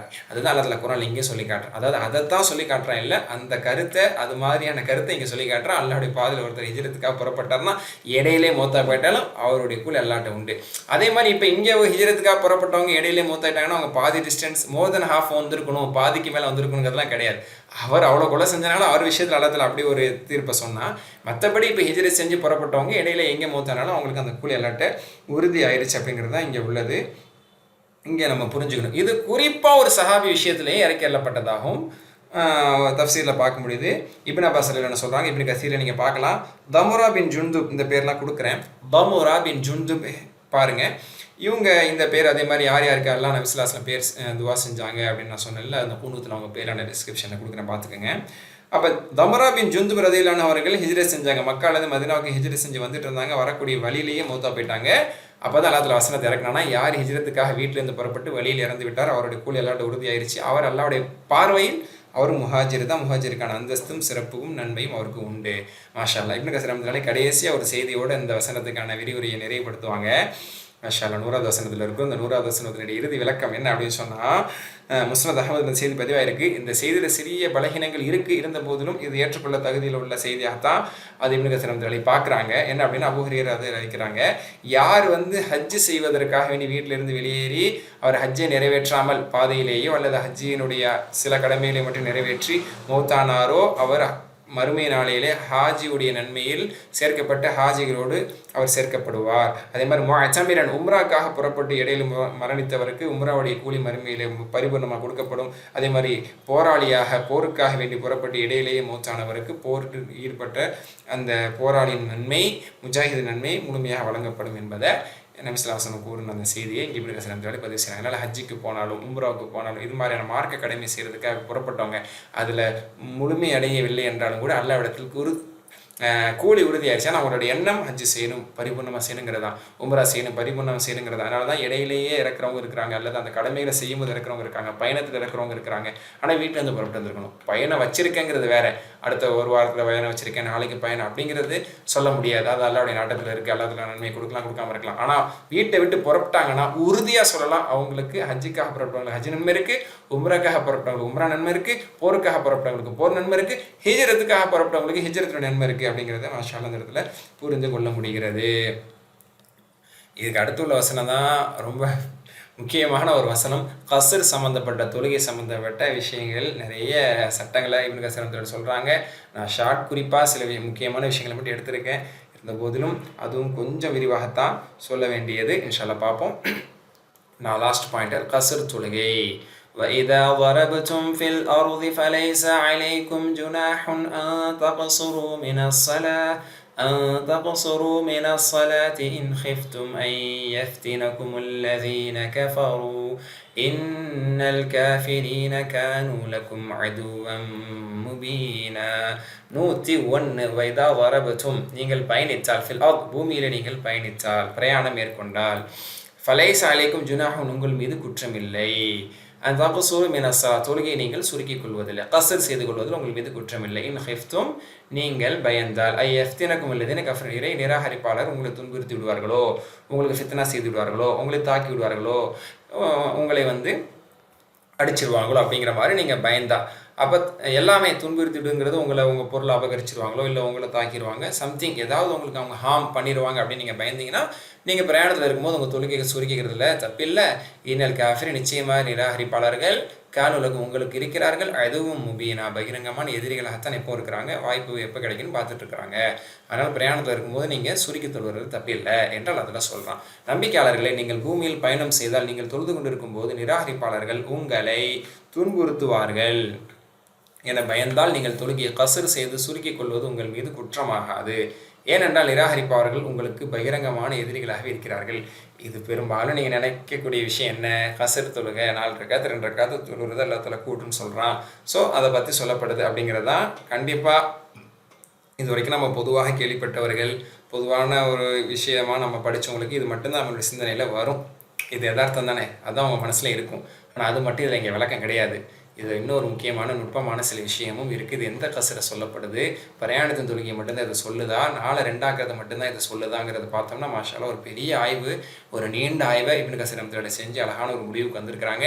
அது அடுத்த வசனத்தோடு அந்த ஆய்வு தொடருது, 102வது வசனத்துலேயும் தொடருது. அது ஒரு பெரிய வசனம். அது நம்ம அடுத்த பக்கத்தில் பார்க்கும்போது அதை பற்றி இன்ஷா அல்லாஹ் நம்ம இன்னும் தொடருவோம். இப்போ இதில் நம்மளுடைய இந்த பேசிக்கான அண்டர்ஸ்டாண்டிங் 4 ரக்காத் 2 ரக்காத்தை தொழுலாம் அப்படிங்கிற அந்த அண்டர்ஸ்டாண்டிங்கை தாண்டி இதில் இருக்கக்கூடிய இன்னும் மேலதிகமான முக்கியமான நுணுக்கத்தை பற்றி தான் தெரிஞ்சுக்க போகிறோம். ஆனால் இதில் ஸ்டெப் பை ஸ்டெப்பாக இந்த ஆயத்தில் நம்ம தெரிஞ்சுக்க வேண்டிய சில விஷயங்கள் இருக்குது. ஏன்னா வாழ்க்கையோட கஸ்ர் தொழுகைங்கிறது தொடர்புடையது. நிறைய பேருக்கு இந்த சந்தேகம் வந்துகிட்டே இருக்கும் கஸ்ர் தொழுகையை பற்றி. அதனால் அதையும் நம்ம இப்போ பார்க்க தான் போகிறோம். அப்போது முதல் கருத்து இப்னு கஸீர் என்ன பதிவு செய்கிறாங்கன்னா, பிரயாணம் மேற்கொண்டால் கஸ்ர் செய்யலாங்கிறது அல்லாஹ் இங்கே சொல்கிறான். சரி, எப்படிப்பட்ட பிரயாணம் அது அப்படின்னா, சில அறிஞருடைய கருத்து அது நன்மைக்கான பிரயாணமாக தான் இருக்கணும். அதாவது அல்லாஹ்வுடைய பாதையில் போர் செய்யக்கூடிய பிரயாணம், ஹஜ்ஜு உம்ரா, கல்வியை தேடி போகிறது, பள்ளிவாசலுக்காக, அதாவது மக்காவுக்காக, மதீனாவுக்காக, பைத்துல் முகத்தஸ்க்காக, இந்த மாதிரி போகிறது, ஆக புண்ணியத்துக்காக நன்மைக்காக போகக்கூடிய இதில் மட்டும்தான் இது அடங்குங்கிறது சிலருடைய கருத்து. இப்னு உமர் அது நனுகும் அச்சாரமுத்துலாளி இப்னு அப்பாஸனுடைய மாணவர்கள் வரக்கூடியவங்க, இவங்களுடைய கருத்துலாம் இதாக தான் இருக்குது. ஆனால் இதுதான் சிறந்த கருத்துங்கிறது கிடையாது. இந்த கருத்து சிலரால் சொல்லப்பட்டிருக்கு. இருந்த போதிலும் பெரும்பான்மையான அறிஞருடைய கருத்து என்ன அப்படின்னு சொன்னால், நன்மையான பிரயாணங்கிறதல்ல, ஆகுமான பிரயாணம் எல்லாமே இதில் அடங்கும். சரிங்களா? ஊருக்கு போகிறது, பிஸ்னஸ்க்காக போகிறது, சுற்றுலாக்காக போகிறது, அல்லது ஏதாவது ஒரு பர்பஸ்க்காக போகிறது, சும்மாவே போகிறது, எல்லா விதமான பிரயாணமும் இதில் அடங்கும் என்பதாக பெரும்பான்மையான மார்க்கறிஞர்கள் சொல்லியிருக்கிறாங்க. அப்போ அதில் எதை மட்டும் விதிவிலக்கு ஆக்குறாங்கன்னா, பாவத்துக்காக போகக்கூடாது. உதாரணத்துக்கு ஒரு ஊருக்கு ஒருத்தன் போகிறான், கொலை செய்கிறதுக்காக போகிறான், கொள்ளடிக்கிறதுக்காக போகிறான், அல்லது போகிறதே ஒரு பாவத்துக்காக தான். பாவத்தை ஏன் நம்ம டிஸ்டர்ப் பண்ணிக்கிட்டு, ஏதோ ஒரு பாவம், போகிற நோக்கமே அந்த பாவம் மட்டும்தான் செய்யுது. மனிதன் எங்கே போனாலும் ஏதாவது தவறு செய்யும், அது வேற. அல்லது ஒரு நன்மையை செஞ்சுட்டு ஒரு தப்பும் செய்யலாம், அது வேற. போகிற நோக்கமே, அதாவது இந்த பயணத்துக்கான காரணமே நோக்கமே அந்த பாவத்தை செய்கிறதுக்கு தான். அப்படின்னா அப்படிப்பட்ட பிரயாணத்தில் தொழுகை சுருக்கக்கூடாது, அவங்க முழுசாக தான் தொழுவணும். ஏன்னா அவங்களுக்கு சலுகை அவங்களுக்கு அப்ளிகபிள் இல்லை அப்படிங்கிறத மார்க்கறிஞர்கள், பெரும்பாலான மார்க்கறிஞர்கள் சொல்கிறாங்க. அதில் சில மார்க்கறிஞர்கள் வேறுபட்டாலும் பெரும்பாலான மார்க்கறிஞர்கள் அதை தான் சொல்கிறாங்க. எனவே இப்போ இதனுடைய புரிதல் என்ன? இபாதத்துக்கான பிரயாணம் தான் கிடையாது, ஆகுமான பிரயாணமாக இருக்கணும். பாவத்துக்கான பிரயாணம் இல்லாத எந்த யதார்த்தமான எந்த பிரயாணமாக இருந்தாலும் சுருக்கி தொழுதுக்கலாம். அந்த பிரயாணத்தினுடைய அளவை பற்றி சொல்லும் போது அது நேரடியாக சொல்லப்படலை. 16 ஃபர்சக் என்பதாக மார்க்கறிஞர்கள் அது ஒரு புரிதல்லேருந்து ரசூலுல்லாஹ் பிரயாணத்தில் முன் வச்சு சஹாபாக்கள் சொன்னதை வச்சு சொல்கிறாங்க. 16 ஃபர்சக் அதை மைலில் அதை கன்வெர்ட் பண்ணுவோம், கிலோமீட்டரில் கன்வெர்ட் பண்ணும்போது அது 88 கிலோமீட்டராக வருது அப்படிங்கிற அளவுக்குலாம் சில மார்க்கறிஞர்கள் குறிப்பிட்டு சொல்லியிருக்காங்க. நிறைய மார்க்கறிஞர்கள் சொல்லியிருக்கிறாங்க. அதுவும் ஒரு கருத்து தான். அல்லது சில மார்க்கறிஞர் என்ன சொல்கிறாங்க, பழக்கத்தில் எது பயணம்னு சொல்லுவாங்களோ, ஒரு ஊரில் இன்னொரு ஊருக்கு போகிறத பயணம்னு சொன்னாங்கன்னா அது பயணம், பிரயாணத்தில் இருக்கிறாங்கன்னு சொல்லுவாங்கல்ல, அந்த மாதிரி பயணம் அப்படின்னு சொன்னால் அது பயணமாக எடுத்துக்கலாம். அது பயணம் கிடையாது, ஒரு பக்கத்து ஊர் தான், அது சின்ன டிஸ்டன்ஸ் தான் அப்படின்னு சொன்னால் அது பயணமாக எடுத்துக்கொள்ளப்படாது. இந்த மாதிரி ஒரு நடைமுறையை நம்ம எடுத்துக்கலாம். அல்லது கிலோமீட்டர் எடுத்துக்கிறதா பேணுதலுக்காக 88 கிலோமீட்டர் நகவு போகிறத தான் நம்ம பயணம் எடுத்துக்கலாம். அதில் சுருக்கி தொழுதுறதை பற்றி தான் இங்கே சொல்லப்படுது அப்படிங்கிற ஒரு கருத்து முதல் கருத்து. ஓகே, அதாவது இந்த கிலோமீட்டர் பற்றியோ அதெல்லாம் பற்றி இப்போ இப்னு கஸீர் அதெல்லாம் இங்கே டிஸ்கஸ் பண்ணல. இது நான் மற்ற மார்க்கறிஞர்கள் ஃபுகஹாக்கள் சொல்லக்கூடிய கருத்துலேருந்து நான் எடுத்து சொல்கிறேன். ஓகே, அதையும் சேர்த்து தெரிஞ்சுக்கணும். இல்லை ஃபிக்ர் ரீதியான விஷயம் நம்மளுக்கு தேவைங்கிறனால அதையும் சேர்த்து நான் உங்களுக்கு படித்து சொல்கிறேன். ஃபைன். அடுத்து, எதிரிகள் உங்களை துன்புறுத்துவார்கள் என்று நீங்கள் பயந்தால் நீங்கள் கஸீர் செஞ்சுக்கலாம் அப்படின்னு சொல்லப்படுதுல. இப்போ இதில் இன்னொரு கருத்து வருது. அப்போ நம்மளுக்கு பாதிப்பு இருந்தால் தானா, சிரமம் பாதிப்பு இருந்தால் தான் நம்ம கஸீர் செய்யணுமான்னு ஒரு கேள்வி வரணும். இந்த கேள்வி வருது. யஅலா பின் உமையா ரதியல்லாஹு அன்ஹுக்கு வருது. யாருக்கிட்ட கேட்குறாங்க? உமர் ரதியல்லாஹு அன்ஹு கிட்ட கேட்குறாங்க. இந்த மாதிரி அல்லாஹ் உங்களுக்கு பயம் இருந்தால் கஸீர் செஞ்சுக்குங்க அப்படின்னு சொல்கிறான். நம்மளுக்கு தான் இப்போ பயமே இல்லை. ஆரம்ப காலத்தில் ஒரு பயம் இருந்துச்சு, எதிரிகள் எப்போ தாக்கும். இப்போ தான் மாஷாஅல்லாஹ் நம்ம வேறு லெவலுக்கு இஸ்லாமியர்கள் வந்துட்டோம். நஹ்னு ஆமினூன், நம்மளாம் இப்போ பயமற்றவர்களாக ஆகிவிட்டோமே. அதனால் இப்போ நம்ம கஸீர் செய்யலாமா? இந்த சலுகை இப்போவுமே அப்ளிகபிளா? இப்போ இது பொருந்துமான்னு கேட்குறாங்க. உமர் ரதியல்லாஹு அன்ஹு சொல்கிறாங்க, இதே சந்தேகம் தான் எனக்கு வந்துச்சு. ரசூலுல்லாஹ் கிட்ட கேட்டேன். ரசூலுல்லாஹ் சொன்னாங்க, இன்னஹா சதகத்துன், இது அல்லாஹ்வுடைய சலுகை. தஸத்தக அல்லாஹ் பிஹா அலைக்கும், அல்லாஹ் உங்களுக்கு அந்த சலுகையை தந்துட்டா, ஒரு தானமாக தந்துட்டா, ஃபக்பலு சதகதஹு, அல்லாஹ்வுடைய இந்த சலுகையை பயன்படுத்திக்கிறீங்க. அதனால் அல்லாஹ் தஆலா இது தற்காலிகமாக சொல்லலை, கியாமத் வரைக்கும் தான் அதை சொல்லியிருக்கான். பயமான சூழ்நிலைக்காக அல்லாஹ் தஆலா இதை தந்த போதிலும் பயம் இல்லாட்டியாலே அல்லாஹ் தஆலா இது ஒரு கொடையாகவே நமக்கான ஒரு கொடையாக இதை தந்துட்டான். அதனால் அந்த கொடையை, இந்த சலுகையை நம்ம அங்கீகரிச்சுக்கணும்னு சொன்னாங்க. அதனால் ஓவர் திங்கிங்லாம் இங்கே பண்ணிட்டு இருக்கக்கூடாது. இந்த ஓவர் திங்கிங் தான் நானும் பண்ணேன், எனக்கு இந்த அறிவுரை ரசூலுல்லாஹ் சொன்னாங்கன்னு சொல்லி உமர் ரதியல்லாஹு அன்ஹு அவங்களுக்கு பதில் சொல்லிட்டாங்க. ஹைர். அதுக்கப்புறம் இதே ஹந்தலா எனக்கூடிய அபு ஹந்தலா அல் ஹஸ்ஸா என்றவங்களும் உமர் ரதியல்லாஹு அன்ஹு கிட்ட கேட்டதாகவும் இது சொல்லப்படுது. அப்போது அதே தான் அவங்க சொல்கிறாங்க, சலாத்து சஃபர் ஃபகால ரக்காத்தான், 2 ரக்காத்தை நம்ம பிரயாணத்தில் தொழுகணும், 2 ரக்காத்து தான் தொழுகணும். நஹ்னு ஆமீனுன், நாம் பாதுகாப்பான சூழ்நிலையில் இருந்தாலும் சரி நம்ம 2 ரக்காத்து தான் தொழுகணும். ஹாதா சுன்னத்து ரசூலில்லாஹ், இது ரசூலுல்லாஹ்வுடைய சுன்னாவாகும். ரசூலுல்லாஹ் கஷ்டமான சூழ்நிலையும் சரி, அச்சமான சூழ்நிலையும் சரி, அச்சம் இல்லாத சூழ்நிலையும் சரி ரசூலுல்லாஹ் 2 ரக்காத்து தான் தொழுதாங்க. அதனால் அதை ஒரு நிபந்தனையாக யாரும் எடுத்துக்காதீங்க. அது ஒரு சூழ்நிலைக்காக ஆரம்ப காலத்தில் சொல்லப்பட்டுச்சு. அதுக்கப்புறம் நார்மலான ஸ்டேஜ்லேயுமே கூட நம்ம 2 ரக்காத்து தான் தொழுகணும். இதுதான் சுன்னத்து, ஞாபகம் வச்சுக்கிறீங்க. அதனால் யாரும் இப்படி திங்க் பண்ண வேணாம், இப்படி நாமளே சிந்திச்சிக்க வேணாம் அப்படிங்கிறத புரிய வச்சுட்டாங்க. உமர் ரதியல்லாஹு அன்ஹு பல்வேறு சந்தர்ப்பங்களில் அதை புரிய வச்சுட்டாங்க. இப்னு அப்பாஸ் ரதியல்லாஹு அன்ஹு சொல்கிறாங்க, நபி ஸல்லல்லாஹு அலைஹி வஸல்லம் அவர்கள் மதீனாவிலிருந்து மக்காவுக்கு போனாங்களே, ஹஜ்ஜுக்காக போனாங்களே, அப்போ அவங்க கஸர் செஞ்சாங்க. லா யஹாஃப் இல்லா ரப்பல் ஆலமீன், அல்லாஹ்வை தவிர அவங்களுக்கு யாரும் பயமே இல்லை. அப்படின்னா எதிரிகள் பயமோ அப்படிப்பட்ட ஒரு சூழ்நிலையே இல்லை, நிம்மதியான நிலைமையில தான் இருந்தாங்க. அப்போ கூட ஃபஸ்ஸெல்லாம் ரக்காத்தைன் 2 ரக்காத் தான் தொழு வச்சாங்க. இது திருமதியில் 547 இருக்குது. அப்போது பயம் இல்லாட்டியாலும் 2 ரக்காத் தொழுவணும், அது கஸர் செய்யணுங்கிறது இதுலேருந்து புரிஞ்சிக்க முடியுது.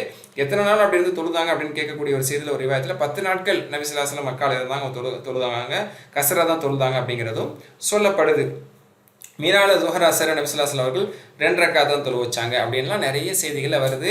அது 4 நாட்கள் தொழு வச்சாங்க அப்படிங்கிறது சில ரிவாயத்துகளில் இருக்குது. அதாவது அந்த பிறை மினால அந்த பிறைகளில் 4 நாட்கள் நபி ஸல்லல்லாஹு அலைஹி வஸல்லம் தொழு வச்சாங்க அப்படிங்கிற செய்தியும் இருக்குது.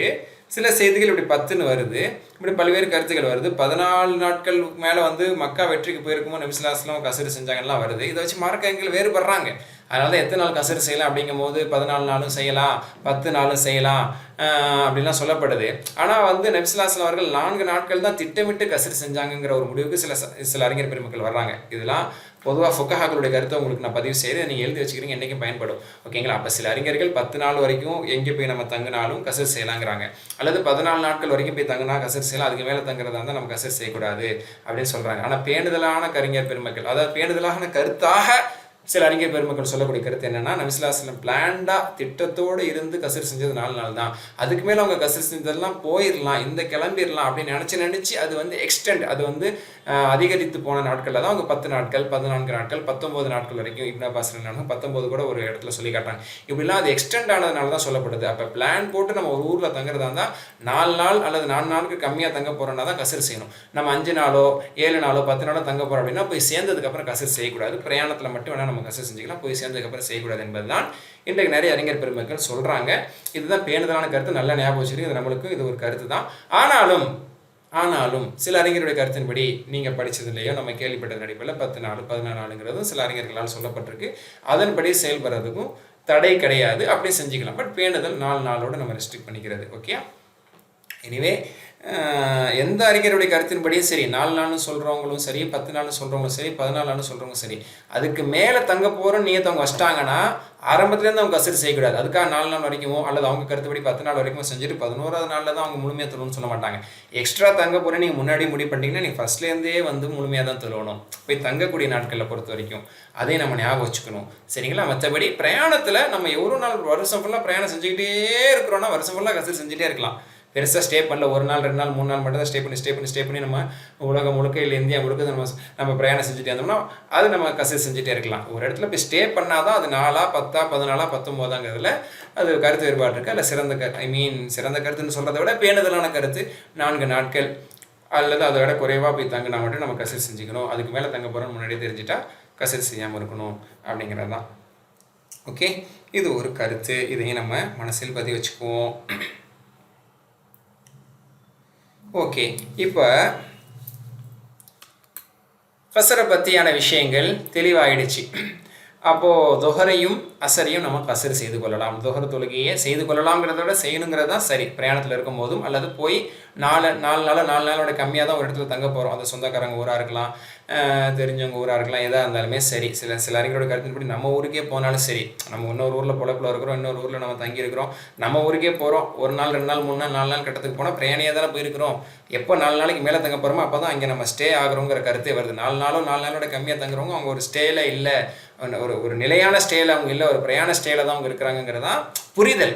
அந்த அடிப்படையில் சொந்த ஊருக்கோ எந்த ஊருக்கோ எங்கே போனாலும் சரி 4 days ஆர் பிலோ அதை விட கம்மியாக தங்குறவங்க கஸ்ர் செஞ்சுட்டு வரணும். அது பள்ளிக்கு போகிறாங்க, இமாம் ஃபுல்லாக தொழு வச்சா ஃபுல்லாக தான் தொழணும், அதெல்லாம் மாற்று கருத்து இல்லை. நம்ம தனியாக தொழக்கூடிய சூழ்நிலை இருந்தால் அசரை தொஹர் அசர் இஷா இந்த 4 தொழுகைகளையும் இந்த 3 தொழுகைகளையும் 2 ரக்காத்தை தொழணும் அப்படிங்கிறதான். ஸோ இது சட்டம். மற்றபடி ஃபஜர் 2 தான் தொழுதாகணும், மக்ரிபே 3 தான் தொழுதாகணும். இதுதான் வந்து சட்டம். இது வந்து கஸ்ருடைய இது. இல்லை ஜம்முங்கிறது சேருது. ஜம்மு பற்றிலாம் இங்கே பேசலை, பட் நான் இதை சொல்லும் போது உங்களுக்கு கண்டிப்பாக அந்த கேள்வி வரும். அதனால் அதையும் சேர்த்து சொல்லிக்கிறேன். எப்போ கஸ்ர் செய்யலாங்கிறது வந்துருச்சோ தாராளமாக ஜம்மு செய்யலாம். கஸ்ர் செய்யலாமா செய்யக்கூடாங்கிறது தான் வந்து பிரயாணமாக இருக்கணும், அது 88 கிலோமீட்டர் போகிறதா இருக்கணும். சில அறிஞர்கள் 80ங்கிறாங்க, சில அறிஞர்கள் 88ங்கிறாங்க. அப்போ 80 88வது போகணும், அல்லது ஒரு பழக்கத்தின் அடிப்படையில் இது பிரயாணம், இந்த ஊருக்கு போகிறது நாங்கள் பிரயாணம்னு சொல்லுவோம் அப்படின்னு சொன்னால் தான் அதில் நம்ம கஸ்ர் செய்ய முடியும். பக்கத்து ஏரியாக்கோ பக்கத்து ஊருக்கோ போகும்போது கஸ்ர் செஞ்சிட முடியாது. அப்போ எப்போ கஸ்ர் செய்ய முடியுமோ 80 ஆர் 88 கிலோமீட்டர் அபோவ் நம்ம போகும்போது அது கஸ்ர். ஓகேங்களா? அப்போ கஸ்ர் எப்போ செய்யலாமோ ஜம்மு செஞ்சிடலாம்.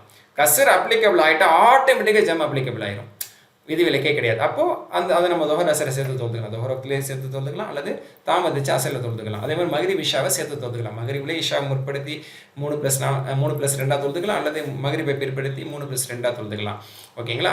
இதெல்லாம் வந்து சலுகைக்கு உட்படுத்தப்பட்டது தான். ஜம்மு செய்யணுங்கிறது அது கொடை, அதை கண்டிப்பாக பயன்படுத்துங்கிற மாதிரி கிடையாது. ஜம்முங்கிறது நம்மளுக்கு தேவை இருந்தால், சூழ்நிலை இருந்தால், விருப்பம் இருந்தால் பயன்படுத்திக்கலாம், இல்லாட்டி அந்தந்த வக்தில் தொழுதுகிறதா சிறந்தது. ஆனால் பயன்படுத்திக்கலாம். ஆனால் கஸ்ருங்கிறது பயன்படுத்துறது தான் சிறந்தது. பிரயாணத்தில் இருக்கும் பொழுதும் அல்லது 4 நாளை விட கம்மியாக எங்கேயாவது போய் தங்கியிருக்கும் போதும் கஸ்ரை பயன்படுத்துறது தான் சிறந்தது. அதை வலியுறுத்தப்பட்டிருக்கு அல்லாஹ்வோட தூதரால். அதை ஞாபகம் வச்சுக்கிறேங்க. ஓகே, இந்த கஸ்ர் எப்போ ஸ்டார்ட் ஆகும்? சில பேர் நினச்சிக்குவாங்க 80 கிலோமீட்டரோ 88 கிலோமீட்டர் போனதுக்கப்புறம் தான் அப்படின்னு. கிடையாது. ஊர் எல்லையை தாண்டிட்டாலும் கஸ்ர் வந்து செய்யலாம். நம்ம வந்து 80 கிலோமீட்டர் 88 கிலோமீட்டருக்கு மேலே போகிறோம். சென்னையிலேருந்து விழுப்புரமோ திருச்சியோ அல்லது பாண்டிச்சேரியோ அல்லது இந்த மாதிரி மோர் தென் 80 கிலோமீட்டர்ஸ் 88 கிலோமீட்டர்ஸ் மேலே இருக்கக்கூடிய ஒரு பிரயாணத்தை நம்ம போகிறோம். ஊரை தாண்டிட்டாலே, சென்னை எல்லையை தாண்டிட்டாலே, அதே மாதிரி ஊர்லேருந்து நம்ம சென்னைக்கோ இல்லை வெளியூருக்கோ போகிறோம் வர்றோம், நம்ம ஊர் எல்லையை தாண்டிட்டாலே தாராளமாக செய்யலாம். இதே மார்க் அறிஞர்கள் தெளிவாக சொல்லியிருக்காங்க. அத்தனை கிலோமீட்டர் போனதுக்கப்புறம் தான் சின்னம் கிடையாது. ஏன்னா ஊர் எல்லையை தாண்டிட்டாலே அவங்க பிரயாணத்தை ஆரம்பிச்சிட்டாங்க, பிரயாணத்தில் இருக்கிறாங்கன்னு அர்த்தம். இதையும் ஞாபகத்தை வச்சுக்கிறீங்க. இல்லை நிறைய விஷயங்கள் சட்டங்கள் இருக்குது. இது எல்லாமே ஃபுகஹாக்கள் கருத்துலேருந்து படித்து புரிந்து அதில் இருக்கக்கூடிய சிறந்த கருத்துக்களை தான் உங்களுக்கு நான் பதிவு செய்கிறேன். இது நம்மளுக்கு பயன்படுங்கிறதுக்காக. மற்றபடி இது தஃப்சீர் குறிப்புகளில் இந்த அளவுக்கு ஃபிக்ஹை வந்து இப்னு கஸீர் ரஹ்மத்துல்லாஹி இந்த இடத்துல பேசலை அப்படிங்கிறத நான் சொல்லிக்கிறேன். ஓகே, இதுதான் முக்கியமான பிரதானமான விஷயங்கள். அதே மாதிரி இப்படி கசர் செய்யும்போது முன்பின் சுன்னத்தை தவிர்த்து கொள்ள வேண்டும் என்று தான் நிறைய அறிஞர்கள் சொல்கிறாங்க. இப்னு உமர் ரலியல்லாஹு சொல்கிறாங்க, ரசூலுல்லாஹும் சரி, சஹாபாக்களும் சரி, அபூபக்கர் ரலியல்லாஹு சரி, என்னுடைய அத்தா உமர் ரலியல்லாஹு சரி, அவங்க கசர் செய்யக்கூடிய தொழுகையில் முன்பின் சுன்னத்தை தொழுவ மாட்டாங்க அப்படின்னு சொல்கிறாங்க. இல்லை விதிவிலக்கு வந்து ஃபஜ்ருடைய முன் சுன்னத்து பிரயாணத்தில் இருந்தால் தொழுகிறது சிறந்தது, வித்திர தொழுகிறது சிறந்தது. மற்றபடி மற்ற சுன்னத்துக்களை தொழாமல் இருப்பதே சிறந்தது. ஏன்னா ஃபர்தே அது வந்து சலுகையாக்கப்பட்ட பிறகு நம்ம சுன்னத்து நஃபில் தொழுது கொண்டு இருப்பதில் அது பொருத்தமற்றதுங்கிறது மார்க்கங்களுடைய கருத்து. இதுவும் இங்கே குறிப்பிடத்தக்கது. ஓகே, இப்போ நான் சொன்ன பார்த்தீங்கன்னா நம்ம எல்லாம் ஒரு மினிமம் அண்டர்ஸ்டாண்டிங்கில் இருப்போம். அதை தாண்டி அதில் ஒரு முக்கியமான ஒரு நுணுக்கமான விஷயம் இருக்குன்னு அதுக்குள்ளே தான் இப்போ வர்றேன். இப்போ இது வெறுமனே பிரயாண தொழுகையை மட்டும்தான் சொல்லுதா, சுருக்கிக்கிறதுல தப்பு இல்லைங்கிறது, இல்லை வேறு இன்னும் சுருக்கிறத பற்றி சொல்லுதான்னா ஒரு பெரிய ஆய்வு கொண்டு வந்து நிரப்புறாங்க. இப்னு கஸீர் ரஹ்மத்துல்லாஹி என்ன சொல்கிறாங்கன்னா, ஒரு யதார்த்தம் இருக்குது. ஆயிஷா ரலியல்லாஹு ஒரு ஹதீஸில் நம்ம பார்க்கும்போது, புகாரியில் அந்த ஹதீஸை நம்ம பார்க்கலாம். என்ன அப்படின்னா, ஆயிஷா ரலியல்லாஹு சொல்கிறாங்க, ஃபுரிதத்து ஸலா ரக்காத்தேன் ஆரம்ப காலத்தில் தொழுகை 2 ரக்காத் தான் கடமையாக்கப்பட்டுச்சு. கடமையாக்கப்பட்ட போது 2 ரக்காத்தாக தான் கடமையாக்கப்பட்டுச்சு. ஃபிஸ் சஃபர் வல் ஹதர், பிரயாணத்திலும் சரி பிரயாணம் அல்லாத சந்தர்ப்பத்தில் 2ஆக தான் கடமையாக்கப்பட்டது. ஃபகரத் ஸலாத்து சஃபர், அந்த 2 ரக்காத் அப்படிங்கிறது சஃபரில் 2 ரக்காத்தாகவே அது நீடிக்கப்பட்டுச்சு. வசீத ஃபி ஸலாத்துல் ஹதர், ஆனால் சஃபர் அல்லாத ஊரில் இருக்கக்கூடிய காலகட்டத்தில் அதிகமாக்கப்பட்டுருச்சு. அப்போ 2ங்கிறது மக்ரிப் 3ஆகவும் லுஹர் அஸ்ர் இஷாங்கிறது 4ஆக அது அதிகமாக்கப்பட்டுருச்சு அப்படின்னு சொல்கிறாங்க. இது நீங்கள் நல்லா உள்வாங்கி படிக்கணும். தொழுகை 2 ரக்காத்தாக தான் எல்லா தொழுகையும் கடமையாக்கப்பட்டுச்சு. அதாவது பிரயாண தொழுகை உட்பட, பிரயாணம் அல்லாத தொழுகை உட்பட. அப்புறம் பிரயாணத்தில் அந்த 2ஆகவே இருந்துருச்சு. பிரயாணம் அல்லாத காலத்தில் அது அதிகப்படுத்தப்பட்டுருச்சு, 3 நாள் அதிகப்படுத்தப்பட்டுருச்சு அப்படின்னு இவங்க சொல்கிறாங்க. ஓகேயா, 10வதுக்கு இன்னொரு செய்தி இருக்குது. உமர் ரலியல்லாஹு அறிவிக்கக்கூடிய இன்னொரு செய்தி இருக்குது. இது நீங்கள் முஸ்னத் அஹ்மதில் பார்க்கலாம், 1வது வால்யூமில் 37 பார்க்கலாம். உமர் ரலியல்லாஹு ஹதீஸ், இதெல்லாம் புதுசாக இருக்கும், கேளுங்க. அதாவது பிரயாண தொழுகை 2 ரக்காயத்து தான். பிரயாண தொழுகை என்பது 2 ரக்காயத்து தான். அதே மாதிரி அஜ்ஜு பெருநாள் தொழுகை 2 ரக்காயத்து தான். நோன்பு பெருநாள் தொழுகை 2 ரக்காயத்து தான். ஜும்மா தொழுகை 2 ரக்காயத்து தான். தமாமுன் கைரு கஸ்ரின், கஸ்ரி இல்லாமல் இது 2 ரக்காயத்து தான். கஸ்ர் இல்லாமல் இது 2 ரக்காயத்து தான் அப்படின்னு சொல்லிட்டு அலா லிசானி முஹம்மது ஸல்லல்லாஹு அலைஹி வஸல்லம் நபி ஸல்லல்லாஹு அலைஹி வஸல்லம் அவர்களுக்கு ஆரம்ப கட்டத்திலிருந்து இது கஸ்ர் இல்லாமலே 2 ரக்காத்தாக தான் இது ஆக்கப்பட்டிருக்கு. அப்போ இதிலேருந்து என்ன புரிதல் கொண்டு வர்றாங்கன்னா, பிரயாண தொழுகை என்பது 2 ரக்காத்தாக தான் ஆரம்பத்திலே கடமையாக்கப்பட்டிருக்கு.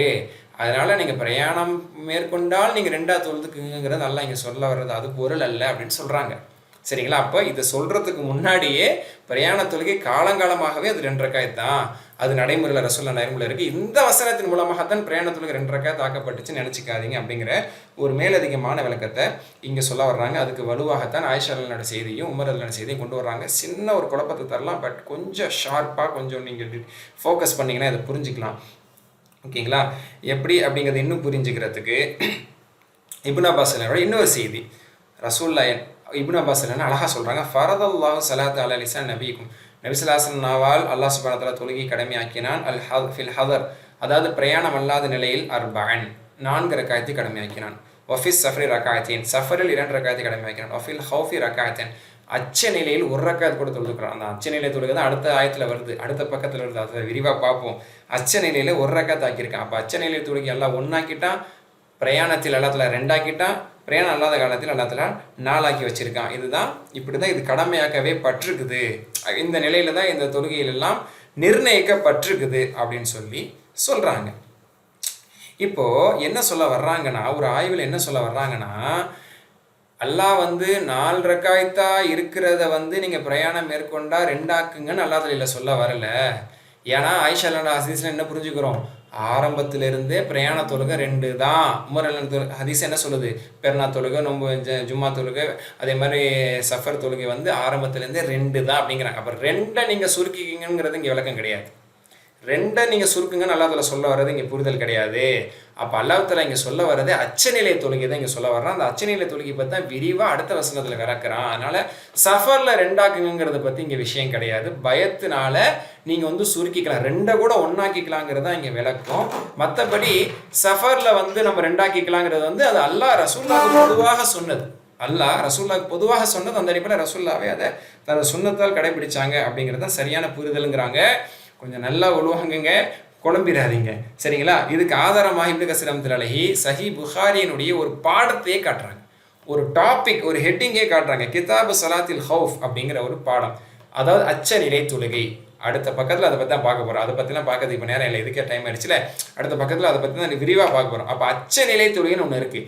அச்ச நிலை தொழுகை பற்றி பல்வேறு ரீதியில் அது வந்து அறிவிக்கப்பட்டு அது ஒரு டிஃப்ரெண்டான தொழுகை. அந்த தொழுகைலாம் நம்ம தொழுகிறதே இல்லை. போர் நிலை தொழுகை, அச்ச நிலை தொழுகைன்னு ஒன்று இருக்குது.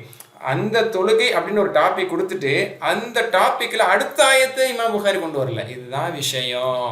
அடுத்த ஆயத்து 102 இருக்குதுல்ல, அந்த 102வது வசனத்தை கொண்டு வரல, அதோட சேர்த்து 102 கொண்டு வர்றாங்க, அதோட சேர்த்து இதையும் கொண்டு வர்றாங்க. அப்போ புகாரி ரஹ்மத்துல்லாஹி புரிதலே என்ன, அச்சநிலை தொழுகை பற்றி தான் அதான் எல்லாம் இங்கே சொல்கிறேன். நீங்கள் குறைச்சிக்கலாம். அப்போ குறைச்சிக்கலான்னு என்ன அர்த்தம், ரெண்டையும் ஒன்றா குறைச்சிக்கலான்னு அர்த்தம்.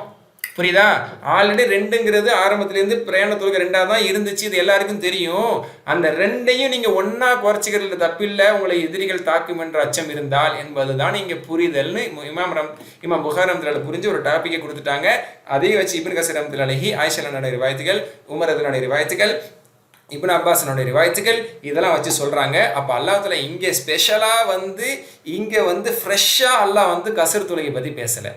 இங்கே அல்லாஹ் தஆலா வந்து முனைப்பாக பேசுகிறது 2 ரக்காயத்துக்கு அது ஆல்ரெடி உங்கள் லைஃப்பில் உள்ளது தான், அது ஆரம்பத்துலேருந்து அப்படி தான் இருக்குது. அந்த 2 கூட நீங்கள் குறைச்சிக்கலாம், ஒன்றாக்கிக்கலாம் அப்படிங்கிறத அல்லாஹ் இங்கே சொல்ல வர்றான்.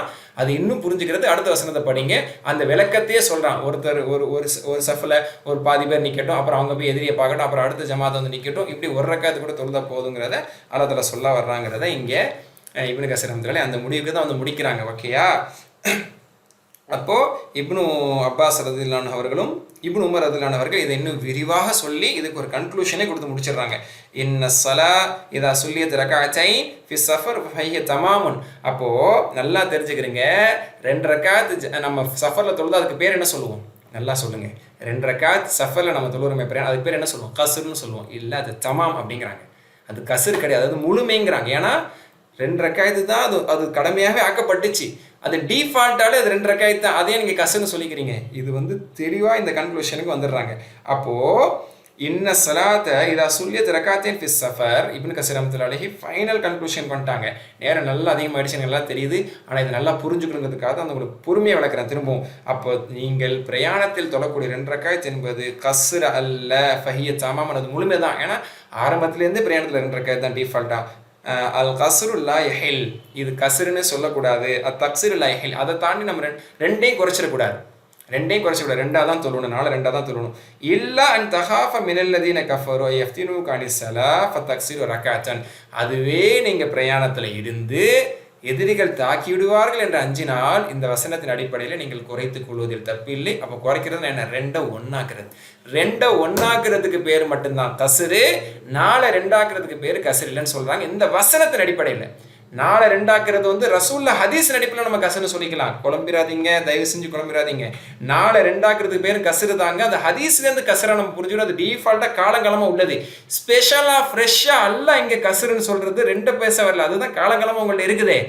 அல்லாஹ் இங்கே ஸ்பெஷலாக அந்த தக்ஸூரு மினஸலா நீங்கள் கஸ்ரு செஞ்சுக்கிறது குற்றம் இல்லைன்னு சொல்கிறது ஆல்ரெடி உங்கள் நடைமுறையில் இருக்கக்கூடிய இந்த 2வை நீங்கள் எதிரிகள் தாக்கிறோன்னு பயந்தால் நீங்கள் ஒன்றாக்கி கொள்வது தப்பில்லை. அதுக்கு பேர் தான் பயத்தினுடைய தொழுகை.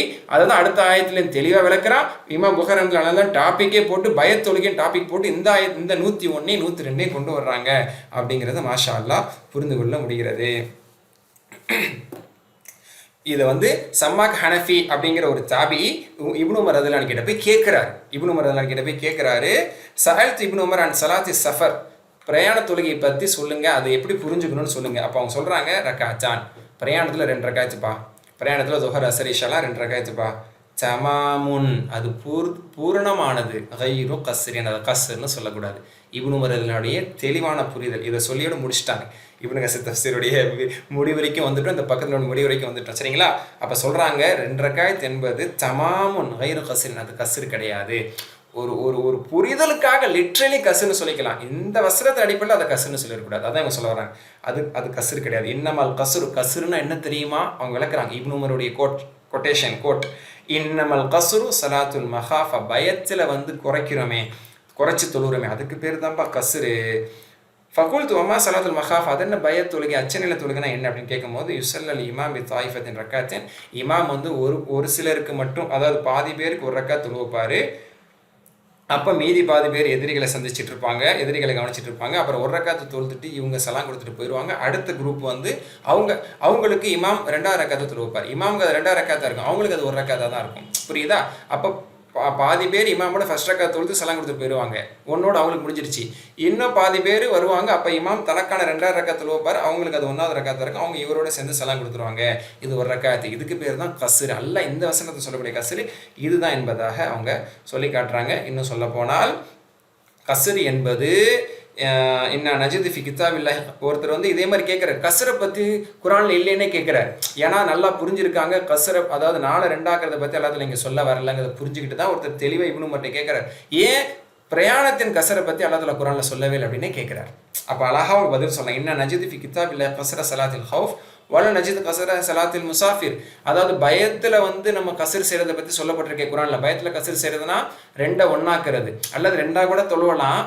அதை பற்றி அடுத்த பக்கத்தில் விளக்குவோம் இன்ஷா அல்லாஹ். அப்போ பயத்தில் தொழக்கூடிய அந்த ஸ்பெஷல் தொழுகை பற்றி அல்லாஹ் குரானில் சொல்லியிருக்கிறான். பிரயாணத்தில் சுருக்கி தொழுவதை பற்றி அல்லாஹ் குரானில் சொல்லலையேன்னு கேட்குறாங்க.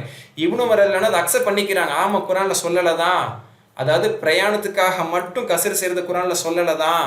ஆமாம், அது எங்கே நம்ம பெற்றுக்கொண்டோம்? இன்ன வஜதனா நபியினா யாமுல் அமலன் அமில் நபிஹி.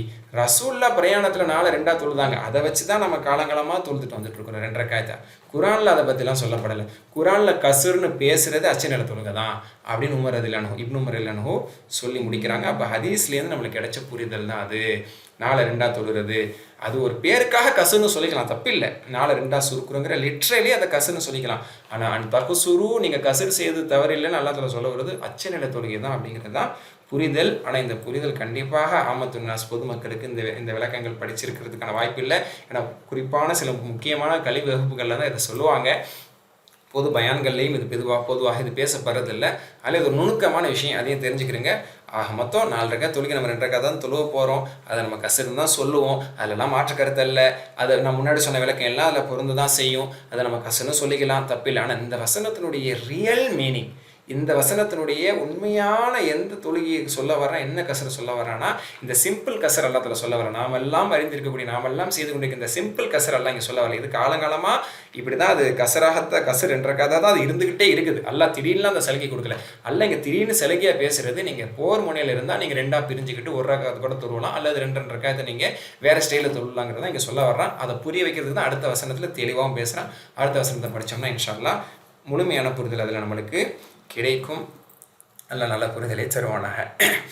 ஓகே, இதை நம்ம படிச்சிட்டோம்ல. நம்பிக்கையாளர்கள், நீங்கள் பூமியில் பயணம் செய்தால் நீங்கள் தொழுது கொண்டிருக்கும் போது நிராகரிப்பாளர் உங்களை துன்புறுத்துவார்கள் என்று பயந்தால் நீங்கள் தொழுகை கசர் செய்து கொள்வதில் உங்களுக்கு இது குற்றம் அல்ல.